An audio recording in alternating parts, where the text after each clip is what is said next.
welcome to our class. We are from Physicam Academy.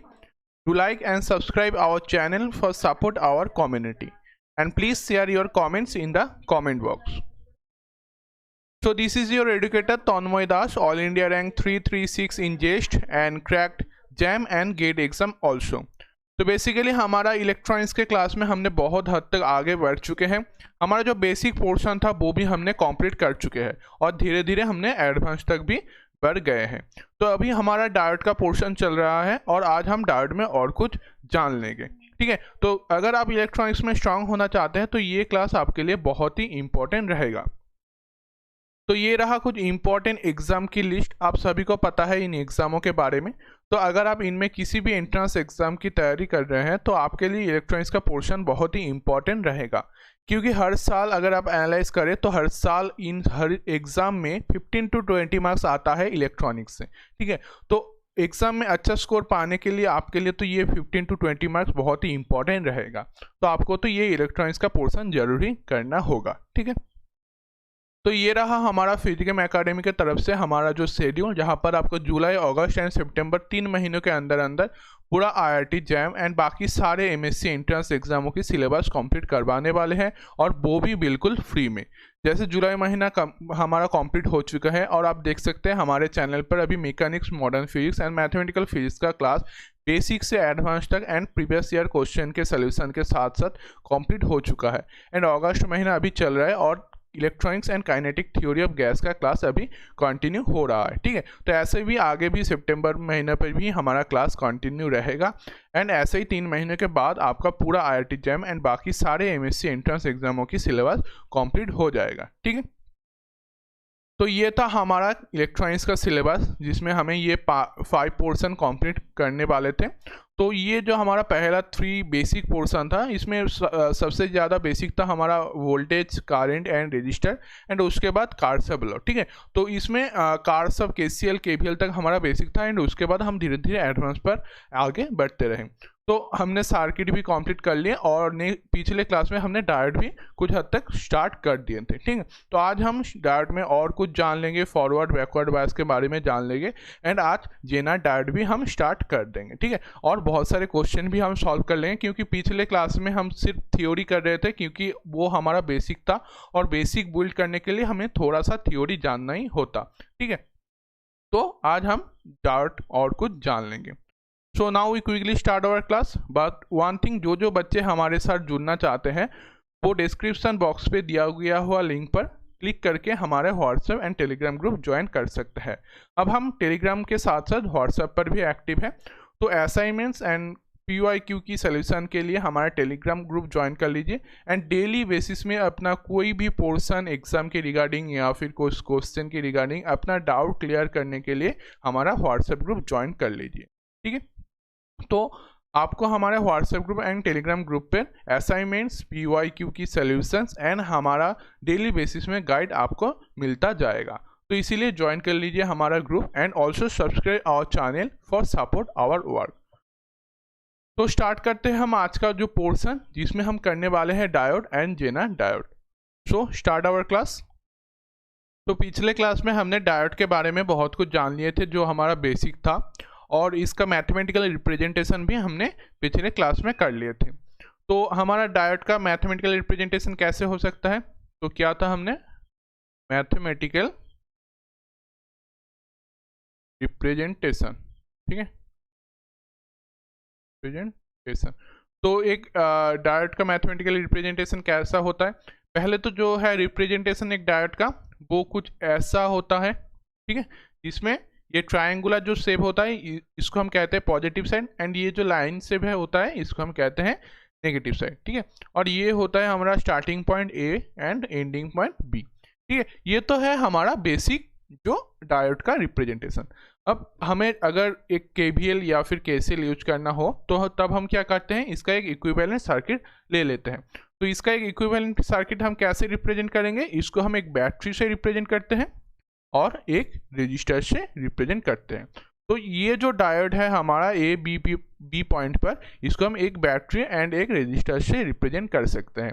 तो battery का voltage कितना होगा? बैटरी का वोल्टेज होगा आपका V गामा एंड जो रेजिस्टर है उसका रेजिस्टेंस होगा आर ए। ठीक है, तो ये वी गामा क्या होता है, आप सभी को पता है कि वी गामा हमारा होता है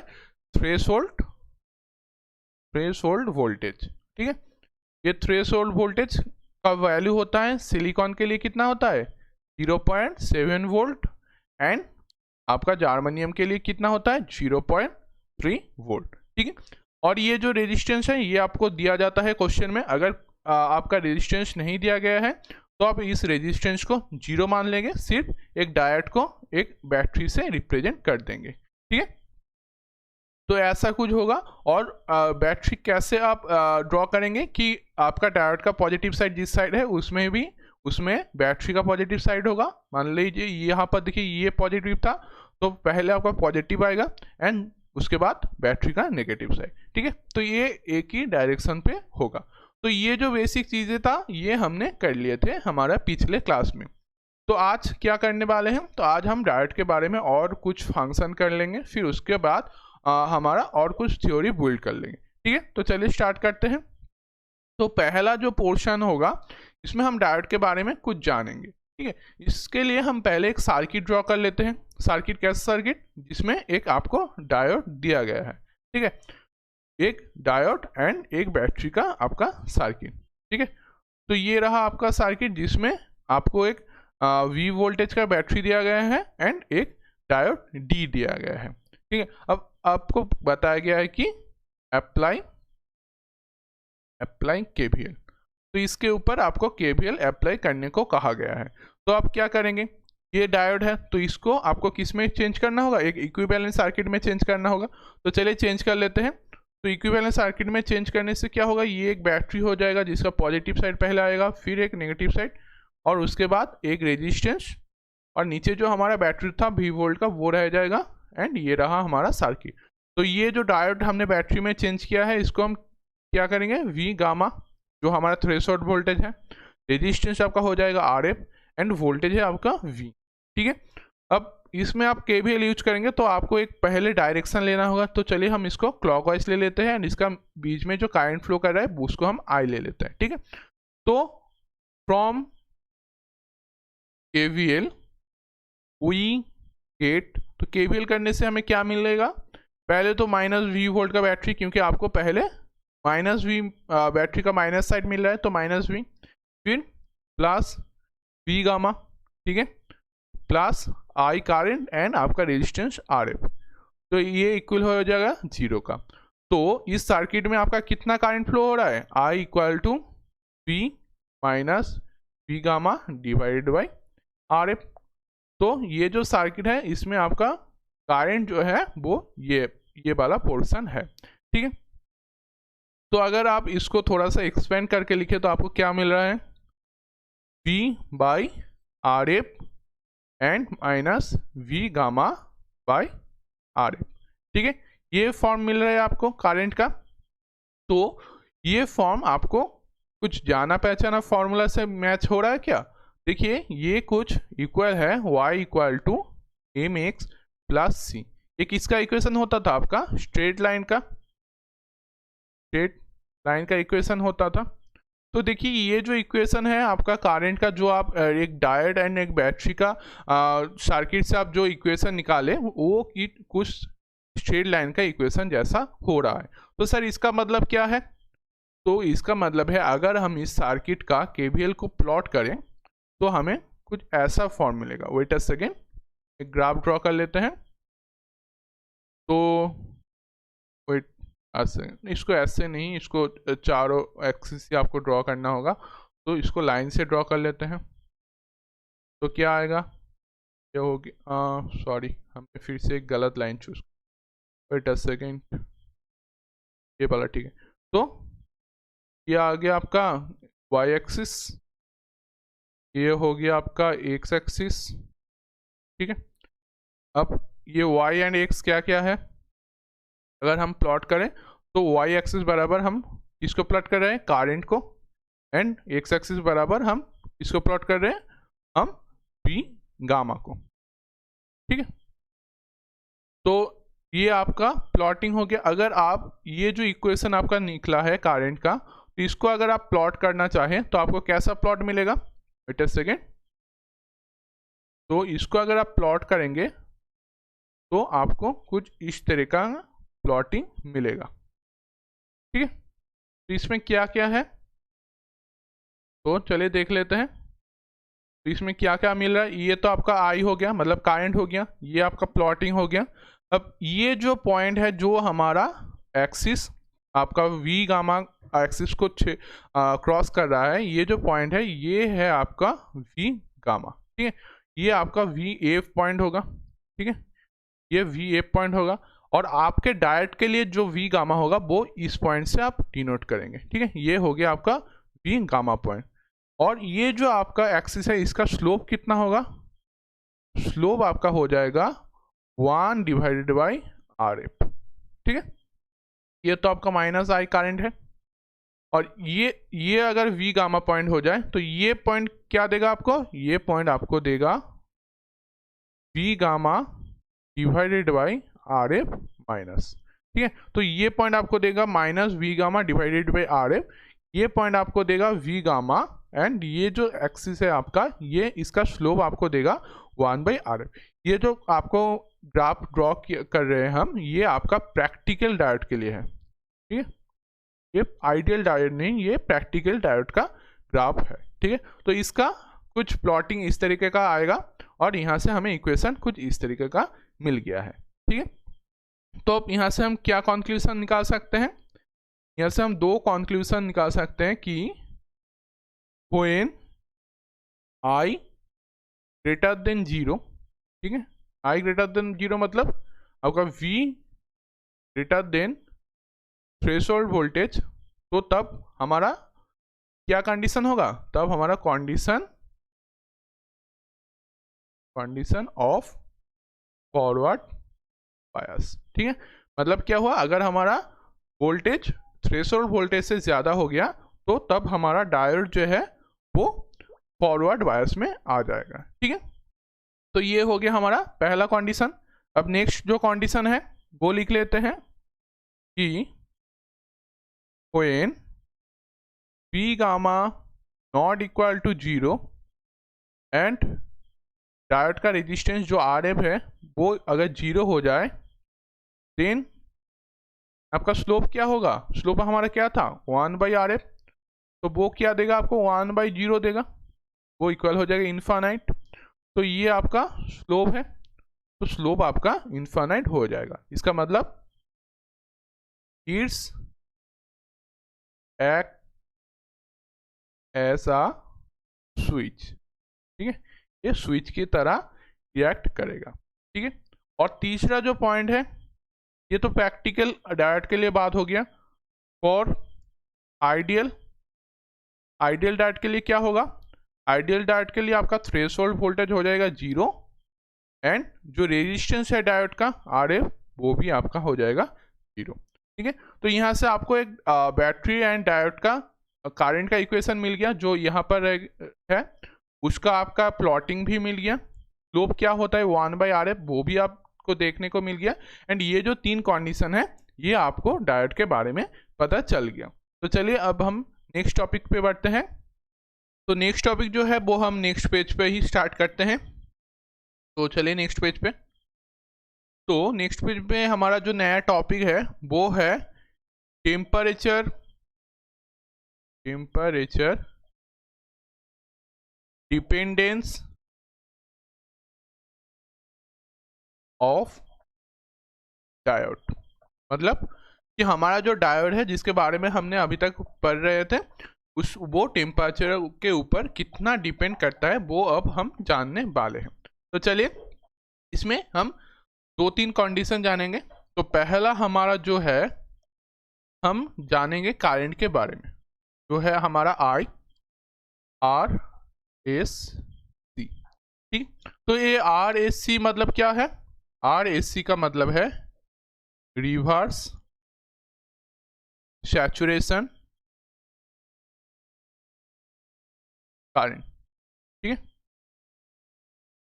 तो हमारा जो डायोड का बेसिक जो फॉर्मूला था उसमें आपको पता ही है कि हमारा I0 एक टर्म था, ये वही I0 टर्म है, ठीक है। तो ये जो आई नॉट है आपका, तो ये आई नॉट टेम्परेचर के डिफरेंस में कैसा चेंज होता है उसका जो फॉर्मूला है वो लिख लीजिए। वो है I naught two equal to I naught one to the power, ठीक है, ये पावर में लिखा जाएगा T2 minus one divided by 10, ठीक है। तो ये जो है हमारा फॉर्मूला इसका रिवर्स सैचुरेशन करंट का जो टेम्परेचर डिफरेंस में चेंज होता है। तो यहाँ से आपको टेम्परेचर डिफरेंस में पता चल जाएगा, जिसमें आपका क्या है T2 आपका ग्रेटर देन T1 होगा, ठीक है। एंड ये जो आपका T2 एंड T1 है ये दोनों डिग्री सेंटीग्रेड और केल्विन में आप कैलकुलेट कर सकते हैं, ठीक है। तो आपका जो आई नॉट 2 है ये T2 टेम्परेचर का रिवर्स सैचुरेशन करंट है, ठीक है, T2 टेम्परेचर। एंड आपका जो आई नॉट 1 है ये T1 टेम्परेचर पे आपका रिवर्स सैचुरेशन करंट होगा, ठीक है। तो ये दोनों कंडीशन है आपका, एंड ये है आपका बेसिक फॉर्मूला। तो यहाँ से ज़्यादा क्वेश्चन नहीं आता, और अगर क्वेश्चन भी आ जाए आपका तो आप सिर्फ इस फॉर्मूला से ये क्वेश्चन सॉल्व कर सकते हैं, ठीक है। तो एक और नोट यहाँ से आप लिख सकते हैं, with every 10 degree centigrade increase in temperature I not become twice, ठीक है। तो इसका मतलब क्या हुआ, हर 10 डिग्री इंक्रीज टेम्परेचर इंक्रीज करने से आपका आई नॉट जो है मतलब रिवर्स सैचुरेशन करंट जो है वो दुगुना हो जाएगा, ठीक। तो ये तो हो गया आपका रिवर्स सैचुरेशन करंट। अब हम क्या जानेंगे, अब हम थ्रेशोल्ड वोल्टेज के बारे में जानेंगे कि वो टेम्परेचर चेंज होने से उसका क्या चेंज होता है। तो थ्रेशोल्ड चेंज वी न्यू से हम डिनोट करते हैं, तो वी न्यू 2 आपका हो जाएगा V new 1 minus 2.3 volt divided by degree centigrade T2 minus T1, ठीक है। ये है आपका टेम्परेचर डिपेंडेंस थ्रेशोल्ड वोल्टेज का इक्वेशन, ठीक है। तो जिसमें एम वी आपका क्या है, एम वी आपका है मिली वोल्ट, ठीक है। और T2 ग्रेटर देन आपका क्या होगा T1 होगा, ठीक है। तो ये दोनों आपका बेसिक फॉर्मूला हो गया। अब आपको एक क्वेश्चन देता हूं, वो क्वेश्चन आपको हमें बताना होगा, ठीक है। तो क्वेश्चन है which is greater between T1 and T2, ठीक है। तो यहाँ पर आपको एक ग्राफ दिया गया है, तो चलिए ग्राफ भी ड्रॉ कर लेते हैं। तो ये रहा आपका प्लॉटिंग एक्सिस, ठीक है। इसमें इस तरफ है आपका करंट, इस तरफ है आपका वोल्टेज, ठीक है। और ग्राफ आपको कुछ इस तरीके का दिया गया है, ये रहा पहला एंड ये रहा आपका,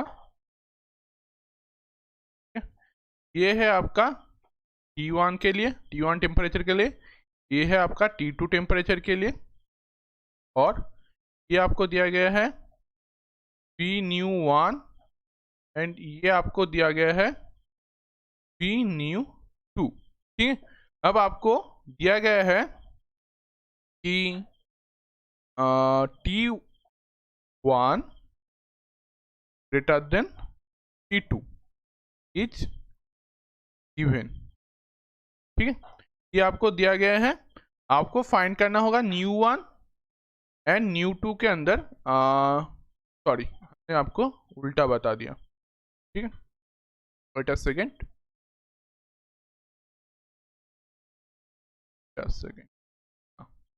तो आपको यहाँ से क्या निकालना होगा, आपको यहाँ से निकालना होगा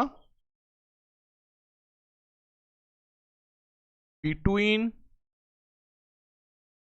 T1 and T2 which one is greater।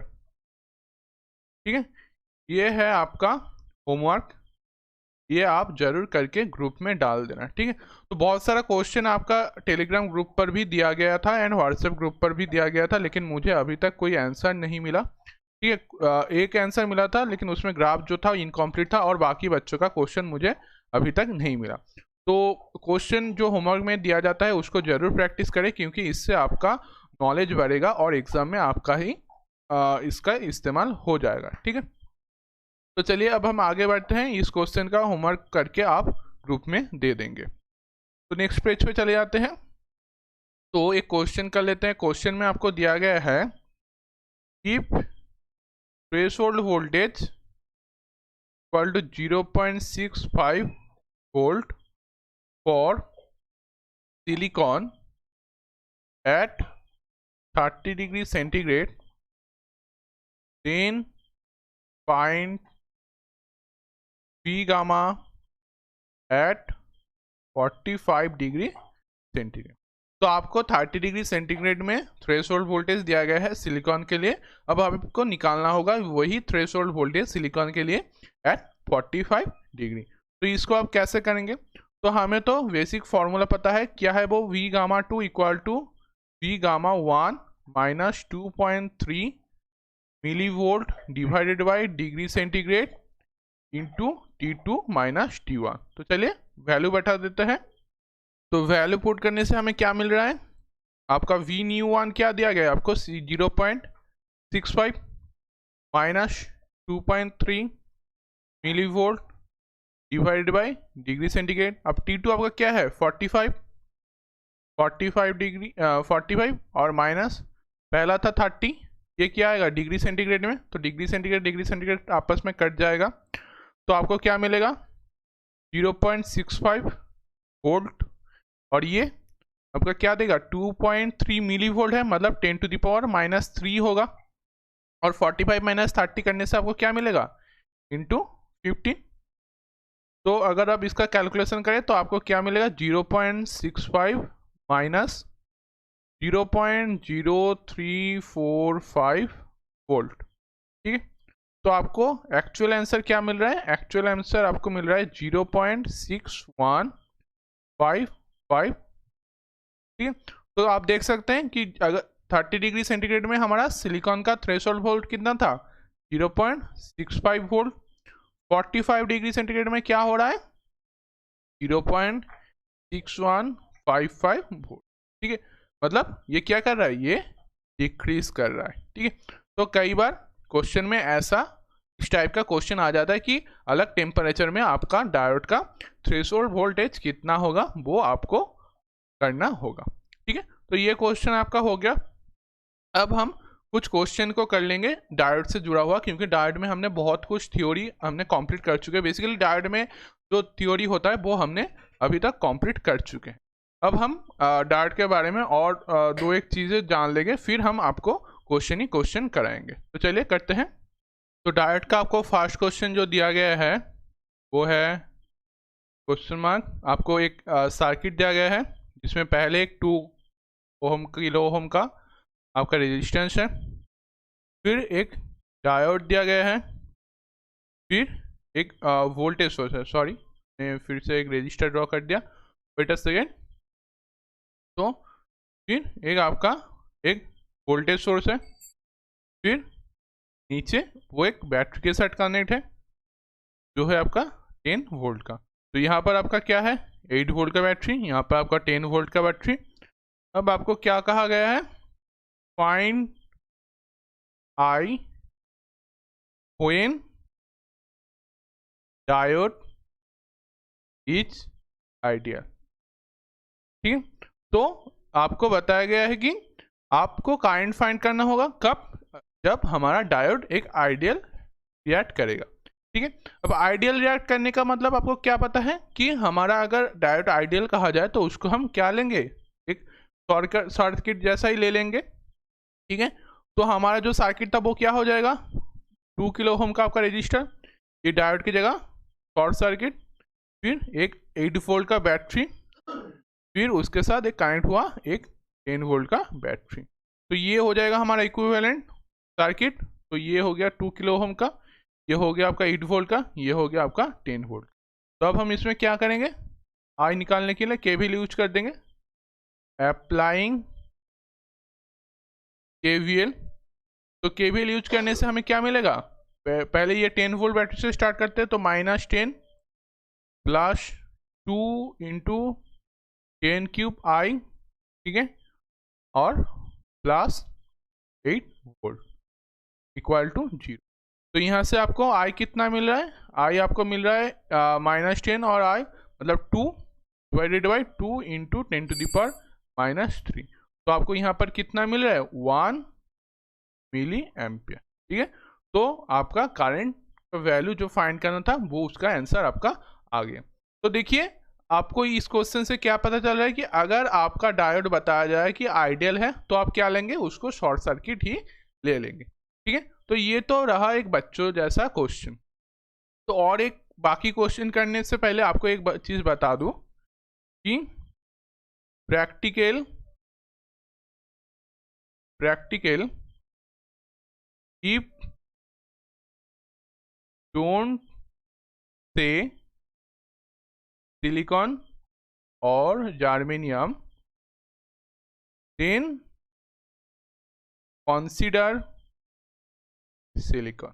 ठीक है, इसका मतलब क्या हुआ कि आइडियल अगर हो तो तब हम तो शॉर्ट सर्किट ले लेंगे। ठीक है, लेकिन अगर सर आइडियल ना कहा जाए तो क्या होगा, और उसमें ये भी नहीं बताया गया कि सिलिकॉन है या जर्मेनियम, तब क्या करेंगे।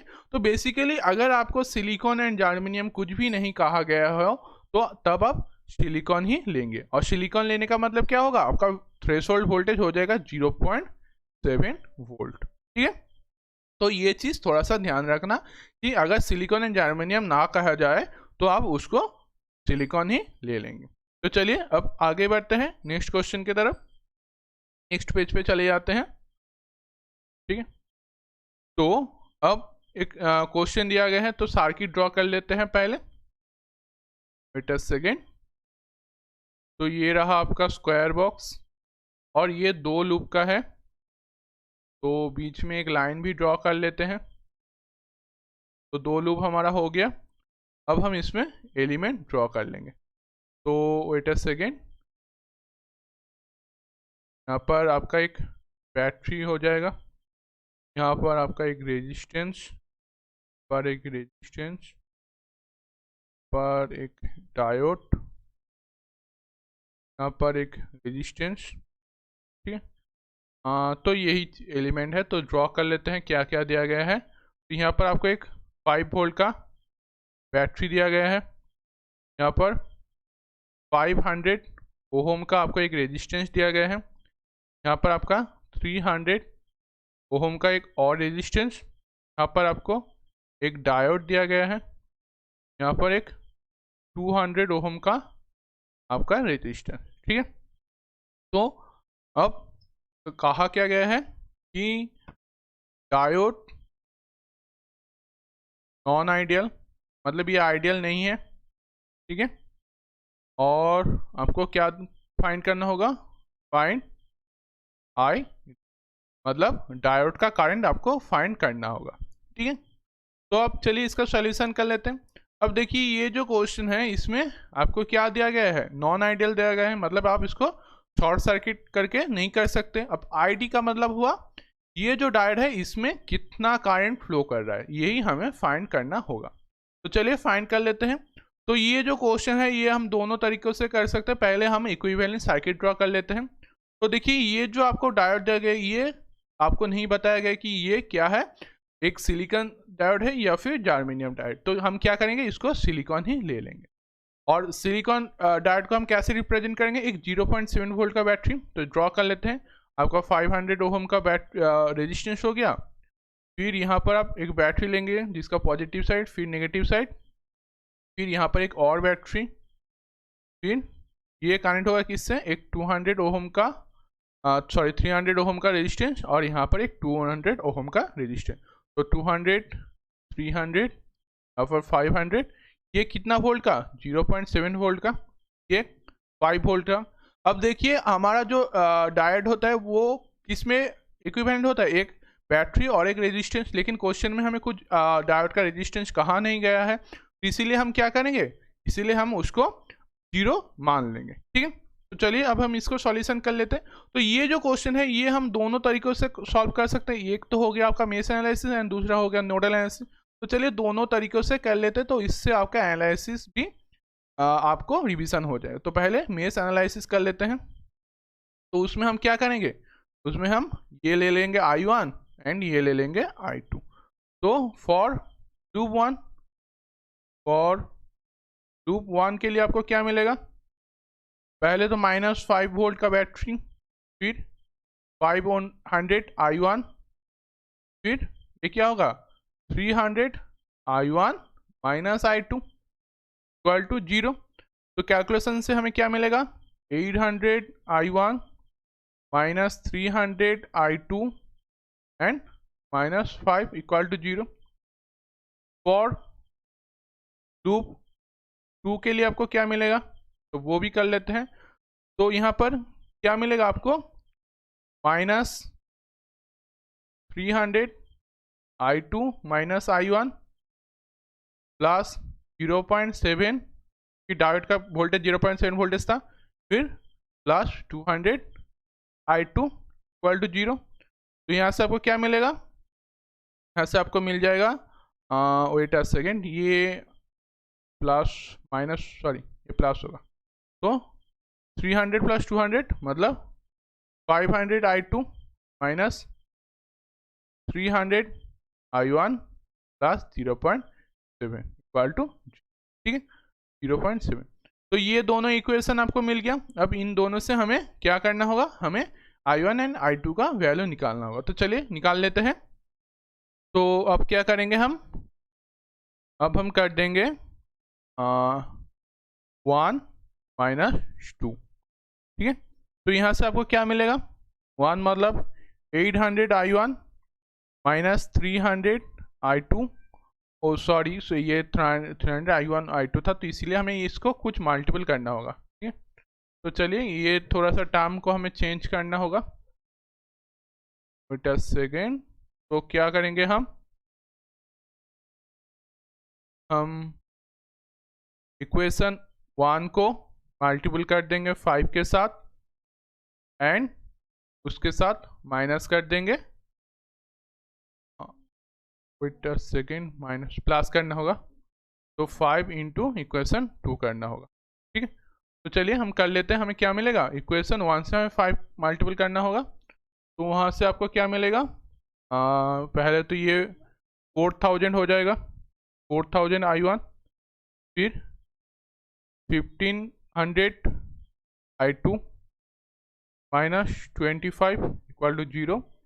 और दूसरा इक्वेशन आपका क्या हो जाएगा, ये तो -900 I1 फिर प्लस 15000 I2 माइनस ये क्या आएगा 3 से मल्टीपल हो रहा है तो 2.1 हो जाएगा इक्वल टू 0। तो ये हमें क्या करना था, प्लस ही करना था। ठीक है, तो अब आपको आंसर क्या मिलेगा, ये 1500 तो आपस में कट जाएगा। तो यहाँ से आपको एंड तक क्या मिलेगा, ये 4000 माइनस 900, तो ये आपको देगा 3100 I1 और 25, तो यहाँ से आपको क्या मिलेगा 22.9 मिल जाएगा। हाँ 22.9 मिल जाएगा आपको। तो यहाँ से आपका Y1 क्या आ रहा है, 22.9 डिवाइडेड बाई 3100। ठीक है, तो हमें फाइंड क्या करना था, ये हमारा I1 था, ये हमारा I2 था। ठीक है, तो ID आपका क्या है, एक्चुअली I2 ही है, तो हमें I2 फाइंड करना होगा। I1 तो हमें मिल गया, तो आप चले किसी एक में वैल्यू पुट कर देते हैं, तो देखते हैं हमारा आंसर आता है या नहीं। तो किस में पुट करें, पहला लूप 1 के लिए जो इक्वेशन मिला था उसमें ही पुट कर देते हैं। तो 800 into 22.9 divided by 3100 minus 300 I2 minus 5 equal to 0। ठीक है, यहाँ से आपको क्या मिल रहा है, I2 इक्वल टू आपका ये 0 कट जाएगा, तो 8 इंटू 22.9 डिवाइडेड बाई 31 और माइनस 5।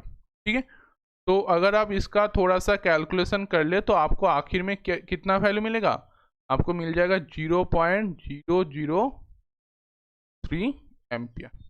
ठीक है, ये आंसर आपको मिल जाएगा। तो 0.003 एम्पियर मतलब आपका कितना आंसर देगा, 3 मिली एम्पियर।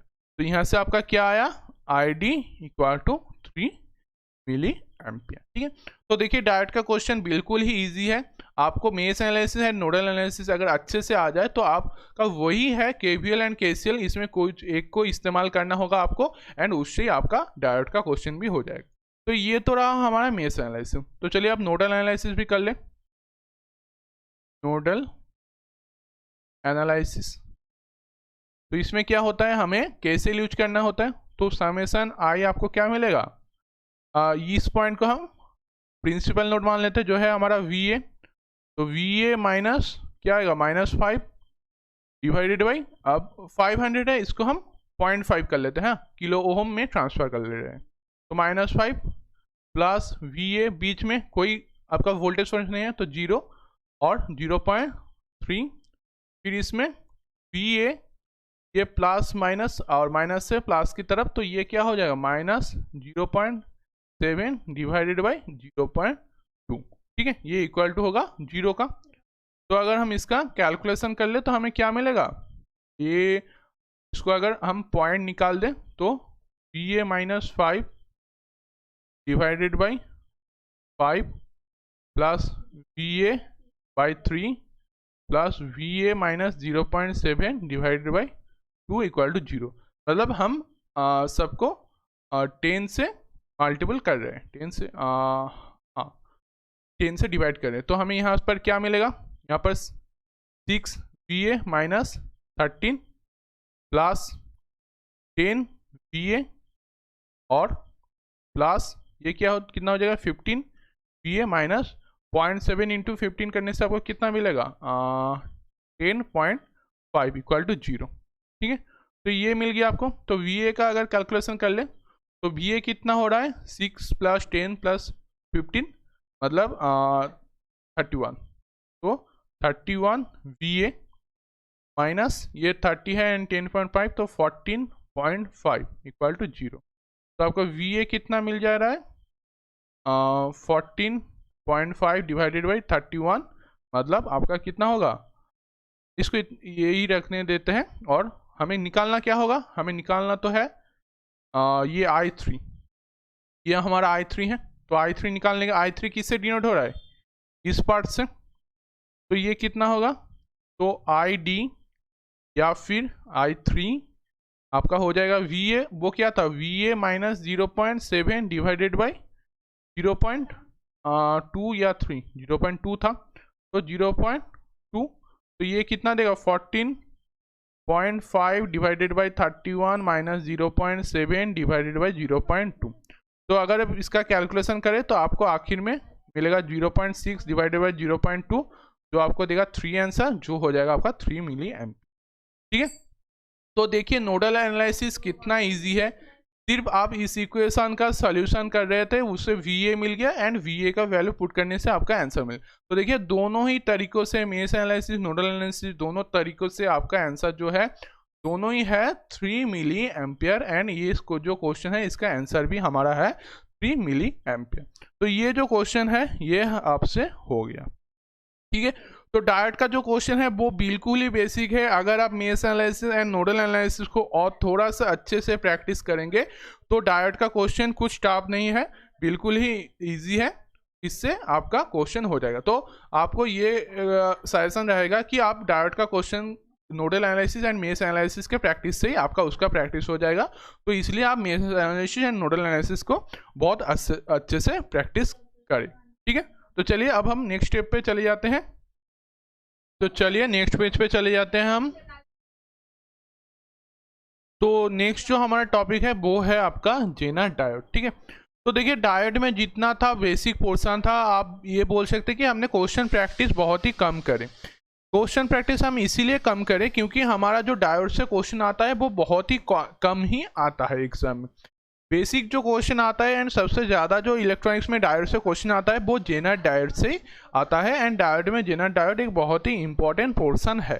ठीक है, तो चलिए जेनर डायोड के बारे में ही जान लेते हैं। तो बेसिकली ये भी एक डायोड ही है जिसमें पी एंड एन ऐसे ही डोपिंग करके हम जेनर डायोड बनाता है, लेकिन इसमें डायोड से थोड़ा सा कुछ डिफरेंस है, उसके बारे में हम अब जान लेंगे। ठीक है, तो जेनर डायोड दिखने में ऐसा होता है, जो आपके यहाँ पर लेफ्ट साइड में जो एक ड्राइंग लगाया हुआ है पेंटिंग, वो है एक जेनर डायोड। ठीक है, आप बेसिकली इसको आगे भी देख चुके हैं। तो एक डायोड है जेनर डायोड। डायोड होता है पूरा ब्लैक कलर का एंड उसमें एक वाइट कलर का पट्टी लगा हुआ होता है, जिससे आपका जो नेगेटिव साइड है वो मार्क होता है। एंड जो जेनर डायोड होता है वो ऐसे ब्राउन या फिर आप कॉपर कलर जैसा दिखने में होता है। ठीक है, तो ये जेनर डायोड का रियल जो है प्रेजेंटेशन है। अब इसका एप्लीकेशन क्या है, एप्लीकेशन किस काम में इसको यूज होता है। तो zener diode basically voltage regulator की तरह ही वोल्टेज रेगुलेटर की तरह ही जेनर डायोड का इस्तेमाल होता है। ठीक है, अब इसका जो सिंबल है वो कैसा होता है वो भी देख लेते हैं। तो सिंबल, तो इसका सिंबल बिल्कुल आपका डायोड जैसा ही होता है, लेकिन इसमें जो चेंज है वो ये नेगेटिव साइड में होता है। ठीक है, तो आपका जेनर डायोड जो है वो ऐसे रिप्रेजेंट किया जाता है। तो डायोड कैसा रिप्रेजेंट होता है, ऐसे स्ट्रेट लाइन से, ये होता है आपका डायोड। और जेनर डायोड होता है बिल्कुल वैसे ही, लेकिन इस तरफ इसका रिप्रेजेंटेशन होता है। ठीक है, तो नीचे वाला है आपका जेनर डायोड। ठीक है, और ऊपर जो है वो तो आपको पता ही है, ये है आपका डायोड। ठीक है, ये आपका रिप्रेजेंटेशन ऑफ सिंबल हो गया। ठीक है, तो अब हम जेनर डायोड के बारे में थोड़ा सा कैरेक्टरिस्टिक जो थ्योरी होता है उसके बारे में थोड़ा सा लिख लेते हैं, फिर आपको ये ग्राफ से उसका बिल्कुल डिटेल्स में आपको बता देंगे। ठीक है, तो चलिए आप मेरे साथ थ्योरी लिखते जाइए, अपना नोट बनाते जाइए। तो पहला जो नोट है फॉरवर्ड बायस। ठीक है, क्या होगा, it's act as a normal diode. ठीक है, तो इसका मतलब क्या हुआ, फॉरवर्ड बायस में हमारा जो जेनर डायोड है वो बिल्कुल एक डायोड के तरह ही एक्ट करता है। अब रिवर्स बायस में, रिवर्स बायस में क्या होता है, इट्स स्पेशल। ठीक है, ये क्या लिख दिया मैंने, इट्स स्पेशल। ठीक है, तो क्या special, when in regulation region voltage across diode is fixed to zener voltage irrespective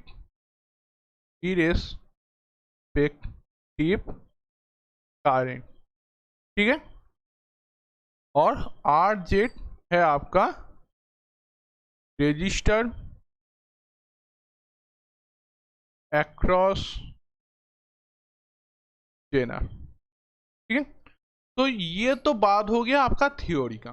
ठीक है, लेकिन सर इसमें हमें प्रैक्टिकली कुछ भी नहीं समझ में आया। मुझे पता है आपको ये जो थ्योरी हमने लिखा है इससे आपको कुछ भी नहीं समझ में आएगा। अगर आप इसके बारे में थोड़ा सा जानते हैं तो आपको शायद समझ में आ जाएगा, लेकिन ये जो हमने लिखा है इससे आपको कुछ समझ नहीं आएगा।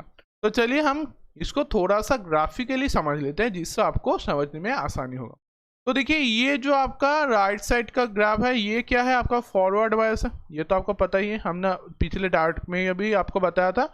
और ये जो आपका लेफ्ट साइड का पार्ट है ये है आपका रिवर्स बायस। तो यहाँ पर देखिए आपको क्लियरली लिखा गया है कि ये राइट साइड जो है वो फॉरवर्ड बायस है एंड ये है आपका रिवर्स बायस। अब देखिए जब फॉरवर्ड बायस में है हमारा जेनर डायोड तो इसका रिप्रेजेंटेशन कैसा है, ये वाला, ये जो ग्रीन वाला ग्राफ है ये। तो देखिए ये जो आपका प्लॉटिंग है बिल्कुल डायोड की तरह ही दिखने में है, ठीक है, इसमें आपका कोई भी डिफरेंस नहीं है। तो इसीलिए हमने यहाँ पर लिखा है कि it's act as a normal diode. तो देखिए जब आपका जेनर डायोड फॉरवर्ड बायस में है तो ये बिल्कुल एक डायोड के तरह ही काम कर रहा है। लेकिन अब देखिए यहाँ पर एंड यहाँ पर देखिए ये क्या है, ये जो पॉइंट है ये आपका थ्रेशोल्ड वोल्टेज है जो है आपका वी गामा, ठीक है, थ्रेशोल्ड वोल्टेज हो गया। अब देखिए जब आपका रिवर्स बायस आ रहा है तो देखिए कुछ रीजन में आपका करंट जो है, करंट किस तरफ डिनोट किया गया है, माइनस वाई एक्सिस एंड आपका वोल्टेज माइनस एक्स एक्सिस, ठीक है। अब देखिए कुछ रीजन में आपका क्या हो रहा है, वोल्टेज इंक्रीज कर रहा है, देखिए वोल्टेज इस तरफ इंक्रीज कर रहा है लेकिन करंट जो है वो कांस्टेंट रह रहा है, ठीक है। लेकिन कुछ देर बाद जब आप माइनस वी जेट या फिर इसको हम कहते हैं जेनर वोल्टेज, ठीक है, अब जब आप जेनर वोल्टेज पे आ जा रहा है तो उसके बाद क्या आ रहा है, उसके बाद देखिए वोल्टेज आपका बिल्कुल ही नहीं बढ़ रहा, इसके बाद वोल्टेज का कोई भी एक्सटेंशन या फिर डिक्रीज कुछ भी नहीं हो रहा, वोल्टेज आपका वी जेड पे कांस्टेंट हो जा रहा है एंड आप देखिए यहाँ पर आपका जो करंट है वो बढ़ता ही जा रहा है। देखिए यहाँ पर इस पॉइंट पे, ये जो पॉइंट है इस पॉइंट पे आप देखिए आपका वोल्टेज कांस्टेंट हो जा रहा है एंड करंट जो है वो बढ़ता ही जा रहा है, ठीक है। तो ये जो रीजन है, ये जो पोजीशन है ये वाला, इसको हम क्या कहते हैं, इसको हम कहते हैं जेनर ब्रेकडाउन रीजन। यहाँ पर लिखा गया है जेनर ब्रेकडाउन रीजन, मतलब ये जो जिस पॉइंट पे जिस रीजन पे आपका वोल्टेज बढ़ना स्टॉप हो जा रहा है, करंट कॉन्टिन्यूसली बढ़ने को स्टार्ट हो जा रहा है, उस पॉइंट को हम कहते हैं जेनर ब्रेकडाउन रीजन, ठीक है। अब ये जेनर ब्रेकडाउन रीजन में क्या होता है, आपका वी जेड कॉन्स्टेंट हो जाता है एंड आई जेड आपका बढ़ता जाता है। तो देखिए ये जो स्टार्टिंग पॉइंट है इसमें जो करंट है उसको हम कहते हैं आई जेड मिनिमम एंड ये जो है इसको कहते हैं हम आई जेड मैक्स। तो ये जो आपने प्लॉट किए हैं, ये जो लाइन प्लॉट किए हैं, इसका स्लोप क्या होगा, स्लोप, ये स्लोप आपको मिलेगा 1/RZ, ठीक है, 1/RZ, और RZ है रजिस्टर एक्रॉस जेनर जो यहाँ पर हमने लिखे हैं। तो आपको ये पता चल गया कि रिवर्स बायस में जेनर डायोड में क्या, तो फॉरवर्ड बायस तो वो बेसिक है, जो डायोड में हमने सीख लिए हैं वही है। लेकिन रिवर्स बायस में क्या होता है कि एक टाइम के बाद, एक वोल्टेज के बाद हमारा जो जेनर डायोड है उसमें वोल्टेज बढ़ना बंद हो जाता है, सिर्फ करंट इंक्रीज होता है। जो स्टार्टिंग पॉइंट है उसको हम कहते हैं आई जेड मिनिमम एंड जो मैक्स होता है उस पर हम कहते हैं आई जेड मैक्सिमम। देखिए इसमें क्या होता है, इसमें आपका कांस्टेंट जेनर वोल्टेज मिलता है, मतलब आपका जेनर वोल्टेज जो है वो कांस्टेंट हो जाता है, ठीक है। तो यहाँ से आपको पता चल गया कि क्यों हमारा जो जेनर डायोड है वो रिवर्स बायस में स्पेशल क्यों है। तो यही होता है कि हमारा वोल्टेज कांस्टेंट हो जाता है। तो सर इसका इस्तेमाल किस काम में होता है, आपको पता है कि कभी कभी हम बहुत ही महंगा जो हमारा इलेक्ट्रॉनिक्स डिवाइस होता है जैसे रेफ्रिजरेटर या फिर एयर कंडीशनर, तो उसके पास आपको कहा जाता है कि स्टेबलाइजर लगा दो, ठीक है।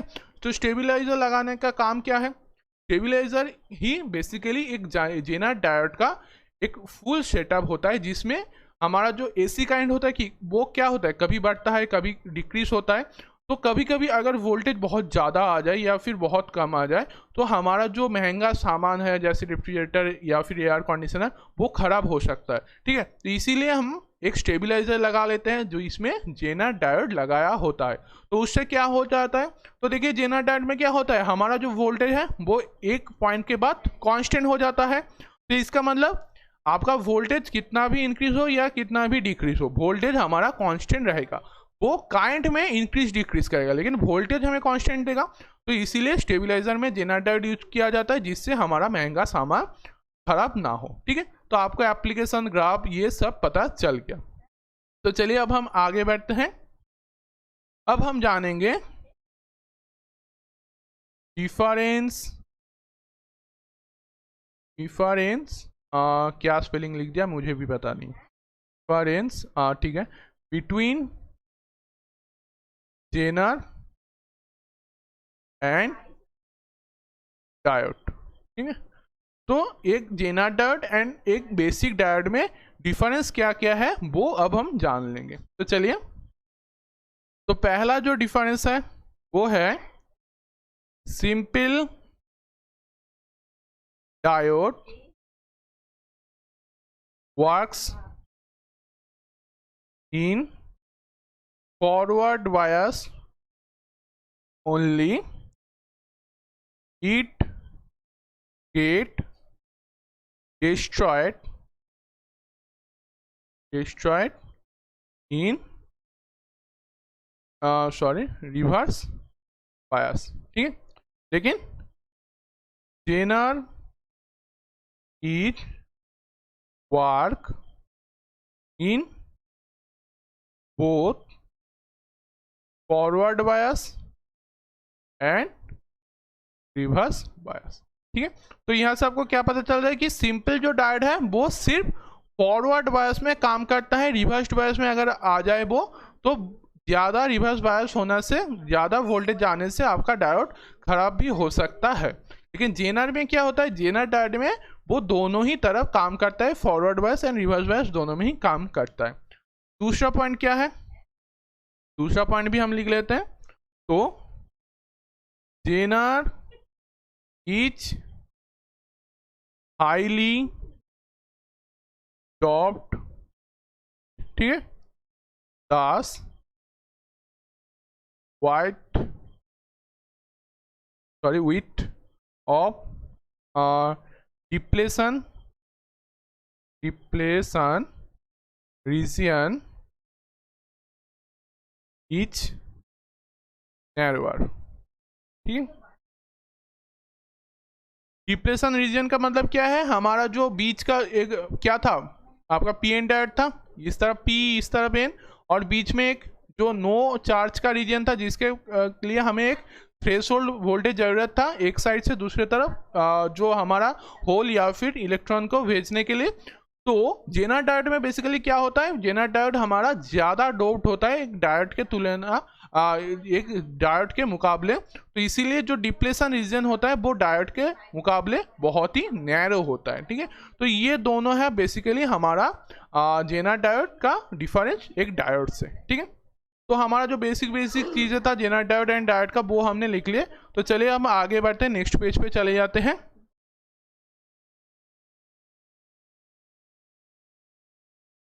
ठीक है, तो जेनर डायोड में हमारा जो बेसिक चीज़ें था वो तो हमने समझ लिया, लेकिन अब हमारा टॉपिक क्या रहेगा, मैथमेटिकली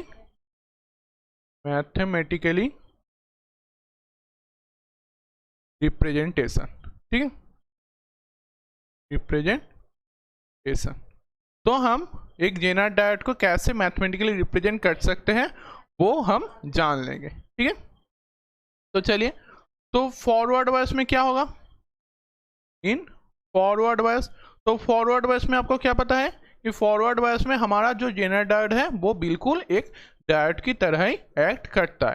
तो अगर हमारा जो जेनर डायोड है वो फॉरवर्ड बायस में है तो इसका इक्विवेलेंट सर्किट कैसा होगा, इसका इक्विवेलेंट सर्किट आपका हो जाएगा एक बैटरी और एक रेजिस्टर। ठीक है, इसका वोल्टेज क्या होगा आपका वी गामा मतलब थ्रेशोल्ड वोल्टेज, एंड ये हो जाएगा आपका आर एफ, ये है आपका प्रैक्टिकल। ठीक है, और आइडियली ये एक शॉर्ट सर्किट की तरह ही काम करेगा। तो ये क्या होगा आइडियल। ठीक है, क्योंकि हमारा जो है आपका फॉरवर्ड बायस में एक जेनर डायोड एक डायोड की तरह ही काम करेगा। तो इसका पॉजिटिव साइड ये वाला, नेगेटिव साइड ये वाला, तो इसीलिए बैटरी का पॉजिटिव साइड आपका इस तरफ एंड नेगेटिव साइड इस तरफ। तो ये तो हो गया फॉरवर्ड बायस। अब स्पेशल किस में है, रिवर्स बायस में है। तो रिवर्स बायस के लिए चेक कर लेते हैं क्या होगा। तो रिवर्स बायस में क्या होगा, आपका जो जेनर डायोड ये दिया गया है आपको, ठीक है, और ये है आपका स्टार्टिंग पॉइंट ए, ये है आपका एंडिंग पॉइंट बी। तो रिवर्स बायस में इसका 2 कंडीशन आ जाएगा, ठीक है। क्या क्या कंडीशन? पहला, VA है आपका अप्लाइड वोल्टेज, ठीक है, जो वोल्टेज आप बैटरी से इसको अप्लाई कर रहे हैं। तो when VA less than VZ, मतलब अगर अप्लाइड वोल्टेज जेनर वोल्टेज से कम हो, देन इट एक्ट एज, तो ये एक्ट करेगा किसके तरह? एक हायर रेजिस्टेंस के तरह, ठीक है। A B क्या हो जाएगा? ये प्रैक्टिकली, ये प्रैक्टिकल है, किसके तरह ये रिएक्ट करेगा? हायर रेजिस्टेंस, हायर रेजिस्टेंस, ठीक है। और आइडियली कैसा रिएक्ट करेगा? आइडियली ये रिएक्ट करेगा एक ओपन सर्किट की तरह। क्या हो जाएगा? ये ओपन सर्किट, ठीक है। ये क्या है? किस कंडीशन में? आइडियल कंडीशन में। तो ये तो हो गया हमारा पहला कंडीशन, किस में? अगर VA हमारा लेस देन VZ हो जाए। अब दूसरा कंडीशन क्या है? दूसरा कंडीशन है when VA greater than VZ, then ये क्या कैसा एक्ट करेगा? तब we enter in zener region, ठीक है। तो हम जेनर रीजन में एंटर करेंगे। तो कैसे, वो देख लेते हैं। तो डायोड, जेनर डायोड पहले ड्रॉ कर लेते हैं। तो ये रहा आपका जेनर डायोड, इसका स्टार्टिंग पॉइंट है A एंड B, और इसका पॉजिटिव साइड ये वाला, नेगेटिव साइड ये वाला। तो ये कैसा हो जाएगा? ये थोड़ा सा डायोड का उल्टा हो जाएगा, ठीक है। मतलब सर, तो मतलब है जिस तरफ डायोड का नेगेटिव साइड है उस तरफ पॉजिटिव साइड आ जाएगा, एंड जिस तरफ पॉजिटिव साइड है उस तरफ आपका नेगेटिव साइड आ जाएगा, ठीक है, बाकी डायोड की तरह। तो ये हो जाएगा आपका इसका रिप्रेजेंटेशन। तो देखिए, पॉजिटिव साइड कहाँ पर था? आपका लेफ्ट साइड में, एंड नेगेटिव साइड था आपका राइट साइड में। तो बैटरी का नेगेटिव साइड आ जाएगा आपका लेफ्ट साइड में, एंड पॉजिटिव साइड जो है वो आ जाएगा आपका राइट साइड में, ठीक है। तो ये हो जाएगा माइनस, ये हो जाएगा प्लस, और इसका वोल्टेज हो जाएगा वोल्टेज ऑफ जेनर, ठीक है। ये किस कंडीशन में? ये है आपका प्रैक्टिकल कंडीशन में, जिसमें आपका एक RF रेजिस्टेंस रहेगा। और आइडियल में क्या हो जाएगा? आइडियल में सिर्फ ये बैटरी रहेगा, कोई भी आपका रेजिस्टेंस नहीं रहेगा। ये किस कंडीशन में? ये होगा आपका आइडियल कंडीशन में, ठीक है। तो ये रहा हमारा बेसिक जो रिप्रेजेंटेशन एक जेनर डायोड का आपको जानना जरूरी है, वो आपका हो गया, ठीक है। तो इस रिप्रेजेंटेशन से आप अब क्वेश्चन सॉल्व कर पाएंगे। तो चलिए, अब हम जान लिए हैं बहुत कुछ जेनर डायोड के बारे में, तो कुछ क्वेश्चन भी कर लेते हैं। तो क्वेश्चन आपको जेनर डायोड से दिया गया है कुछ इस तरह का। वेट अ सेकेंड, आपको एक सर्किट दिया गया है ये वाला, जिसमें 2 लूप है। वेट, ये बीच में एक लूप है। अब क्या क्या एलिमेंट है इसमें वो भी ड्रॉ कर लेते हैं। तो यहाँ पर आपको एक बैटरी दिया गया है, यहाँ पर आपको एक रेजिस्टेंस दिया गया है, यहाँ पर आपको एक जेनर दिया गया है, तो और यहाँ पर और एक रेजिस्टेंस है, ठीक है। तो चलिए कर लेते हैं। तो क्या क्या दिया गया है? यहाँ पर एक बैटरी दिया गया है जो है आपका 15 वोल्ट का, इस तरफ प्लस इस तरफ माइनस। यहाँ पर आपका 200 ओम का आपका रेजिस्टेंस, यहाँ पर आपका जेनर, ठीक है, ये रहा आपका जेनर, और यहाँ पर आपका 600 ओम का और एक रेजिस्टेंस आपको दिया गया है, ठीक है। अब क्वेश्चन में आपको दिया क्या क्या गया है? दिया गया है आपको वी गामा इक्वल टू आपको दिया गया है 1 वोल्ट, वी जेनर आपको दिया गया है 10 वोल्ट, एंड VA आपका है 15 वोल्ट। देन क्या फाइंड करना होगा? फाइंड करंट ऑफ डायोड, ठीक है। तो इसको कैसे हम सॉल्व करेंगे? Wait a second. तो देखिए, इस क्वेश्चन में हम क्या क्या किस प्रोसेस को यूज करेंगे। तो चलिए नोडल एनालिसिस से कर लेते हैं। तो इसको मान लीजिए VA है, हो गया, ठीक है, क्योंकि ये प्रिंसिपल नोड है। नोडल एनालिसिस कर लेंगे। अब देखिए, ये जो डायोड है आपका, ये किस रीजन में है? आपका वी ए है 15 वोल्ट और वी जेड है 10 वोल्ट। इसका मतलब हुआ वी ए आपका ग्रेटर देन वी जेड। तो ये किस रीजन में होगा? रिवर्स बायस में होगा, ठीक है, जिसमें हमारा जेना रीजन में हम एंट्री कर रहे हैं। तो चलिए नोडल एनालिसिस को यूज कर लें। तो सम ऑफ आई इक्वल टू क्या होगा? We A minus 15 divided by, इसको 0.2 कर लेते हैं तो मिली एम्पियर में आंसर आ जाएगा, प्लस अब वी ए। अब देखिए ये जो आपका डायोड दिया गया है ये कैसा रिएक्ट करेगा? ये बैटरी के तरह रिएक्ट करेगा। तो इसका जो इक्विवेलेंट सर्किट होगा वो कैसा होगा? ये रहा आपका 200 ओम का रेजिस्टेंस, ये रहा आपका बैटरी 15 वोल्ट का जो ग्राउंड हो चुका है, ये रहा आपका नोड पॉइंट, यहाँ पर आपका जो जेनर है। अब ये कैसा इक्विवेलेंट होगा? नेगेटिव के तरफ पॉजिटिव एंड पॉजिटिव का नेगेटिव और नीचे ग्राउंड। फिर यहाँ से और एक रेजिस्टेंस जो है आपका 600 ओम का, 600। तो ये है आपका 15 वोल्ट। अब ये जो आपने जेनर लिया है इसका वोल्टेज आपका क्या होगा? इसका वोल्टेज आपका हो जाएगा, वेट अ सेकेंड, आप क्या लेंगे? वी जेड लेंगे, तो 10 वोल्ट, ठीक है। तो चलिए कैलकुलेशन कर लेते हैं, क्या मिलेगा हमें? We A minus 10 divided by 0, क्योंकि यहाँ पर कोई रेजिस्टेंस नहीं है, प्लस क्या आएगा? प्लस आ जाएगा आपका 600 ओम। तो we A minus 0 divided by 0.6। तो यहाँ से आपको क्या मिल रहा है? यहाँ से आपको मिल रहा है 6 V A minus 690 plus 2 V A equal to 0। तो यहाँ से आपको क्या मिला? 7 वी ए इक्वल टू 90। तो वी ए आपका क्या आया? 90 डिवाइडेड बाई 7 आ गया आपका, ठीक है। तो इस पॉइंट का आपको वोल्टेज तो मिल गया है, ठीक है।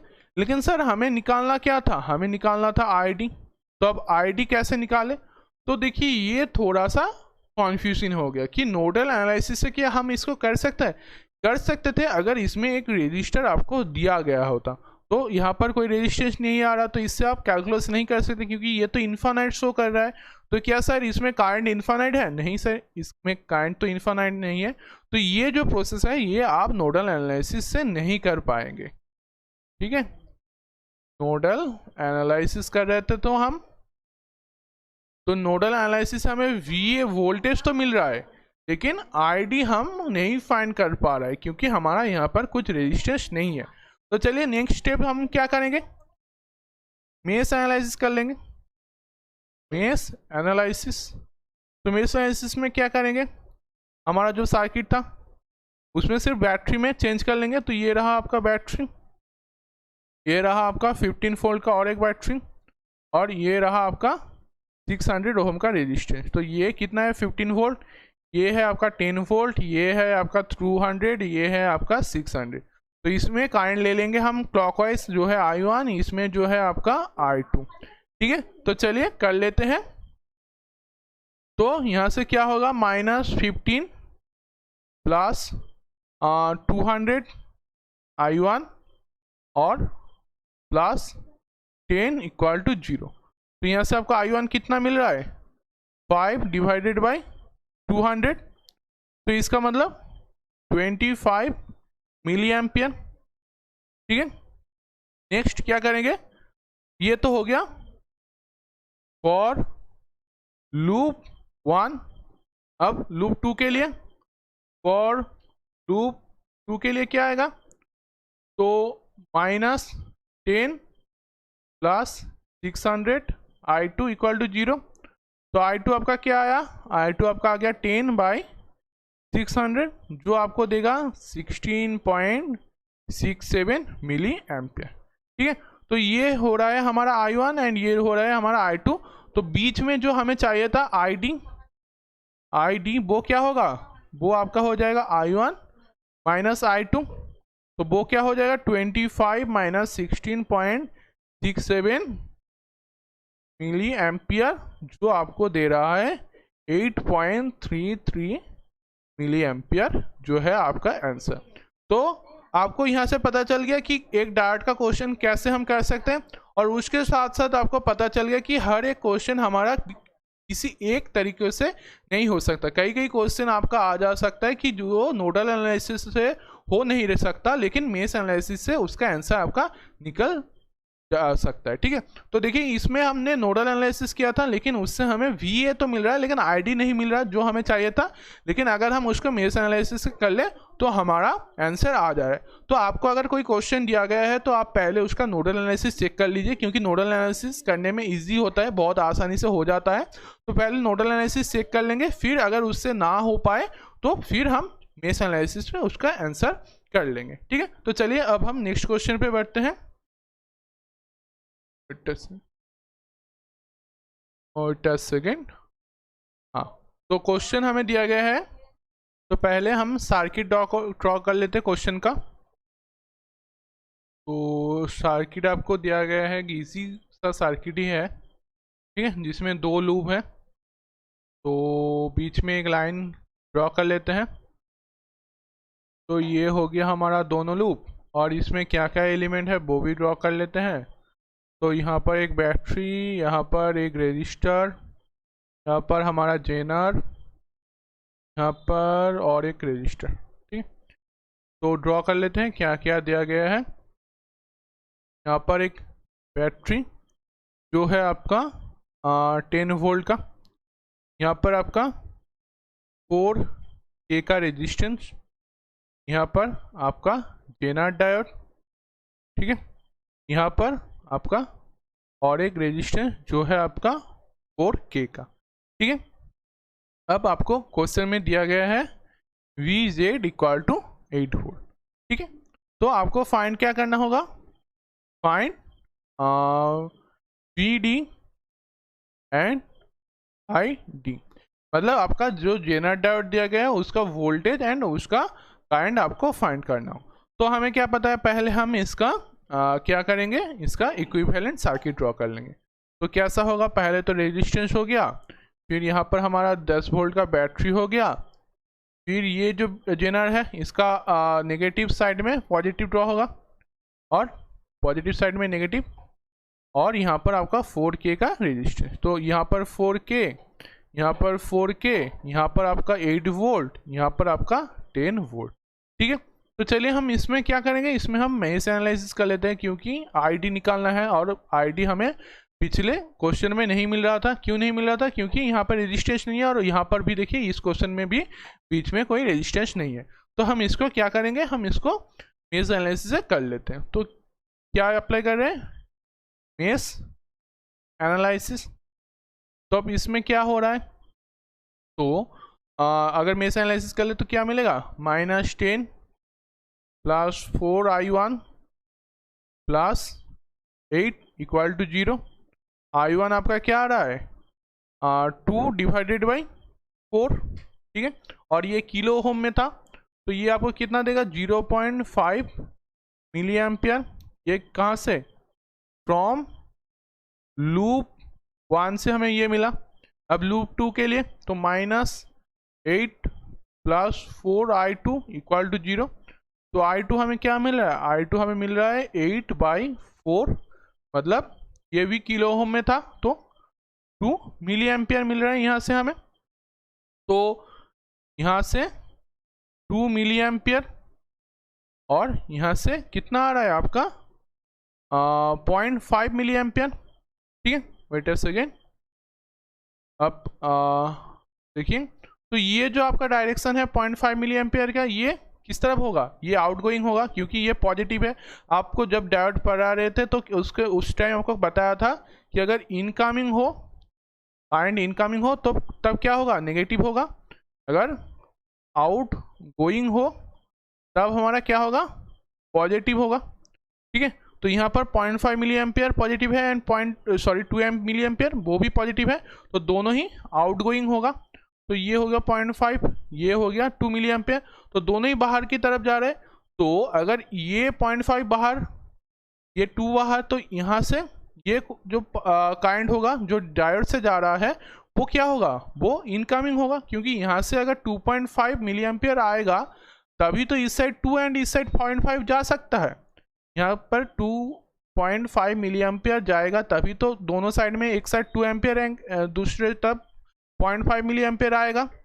तो अब देखिए हमारा करंट जो फ्लो करे किस तरीके का, ये है हमारा 2 मिली एम्पियर, ये है हमारा 0.5 मिली एम्पियर, एंड ये जो है आपका, ये है आपका 2.5 मिली एम्पियर। ठीक है, तो सर ये जो आपने लिखा है इसमें प्रॉब्लम क्या है? फ्लो कर रहा है तो कर रहा है, ये जो आ रहा है वही है, लेकिन देखिए इसमें एक प्रॉब्लम जो है, ये जनरेटर में ये पॉजिटिव साइड है, ये नेगेटिव साइड है, तो करंट कहाँ से कहाँ तक फ्लो करता है?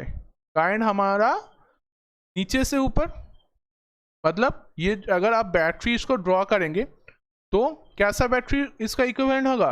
ऐसा होगा, क्योंकि नेगेटिव की तरफ हमारा पॉजिटिव बैटरी होगा एंड पॉजिटिव की तरह हमारा नेगेटिव बैटरी होगा, तो ये होगा हमारा इक्विवेलेंट बैटरी। ठीक है, अब बैटरी में करंट कैसा फ्लो करता है? -2 पॉजिटिव फ्लो करता है, तो यहाँ पर भी देखिए करंट -2 पॉजिटिव फ्लो कर रहा है, तो ये किस में है? ये फॉरवर्ड बायस में है। देखिए और एक बार आपको बता दें, देखिए यहाँ पर जो हमारा डायोड था, ठीक है, डायोड ऐसा था, अब इसको इक्विवेलेंट सर्किट क्या होगा? ऊपर की तरफ पॉजिटिव होगा एंड नीचे की तरफ नेगेटिव होगा। ठीक है, ये हो गया हमारा इक्विवेलेंट। अब करंट किस तरफ फ्लो कर रहा है? इस तरफ, ऊपर की तरफ, जो है हमारा 2.5 मिली एम्पियर, और एक्चुअली बैटरी में भी -2 पॉजिटिव ही करंट फ्लो करता है, तो ये क्या हुआ? फॉरवर्ड बायस ही हो गया ना। एक जो फ्लो करना चाहिए था वही फ्लो कर रहा है, ये रिवर्सली फ्लो नहीं कर रहा है, तो ये तो हो गया हमारा फॉरवर्ड बायस। तो सर अब अगर फॉरवर्ड बायस हो भी जाए तो प्रॉब्लम क्या है? तो अगर फॉरवर्ड बायस हो जाए तो तब हमारा VZ तो नहीं आएगा ना, VZ तो हमारा 8 वोल्ट नहीं होगा। क्यों सर? क्योंकि हम जब ग्राफ कर रहे थे, कहाँ गया हमारा ग्राफ? तो देखिए वेट अ सेकेंड, जब हम ग्राफ कर रहे तो फॉरवर्ड बायस कौन सा था? ये वाला, और यहाँ पर आपको क्या मिल रहा था? यहाँ पर आपको V गामा मिल रहा था, नॉट VZ मिल रहा था। VZ कहाँ पर मिल रहा था? VZ आपको रिवर्स बायस में मिल रहा था। तो इसका मतलब क्या हुआ? जो हमारा VZ होता है वो सिर्फ रिवर्स बायस में काम करता है, फॉरवर्ड बायस में नहीं काम करता।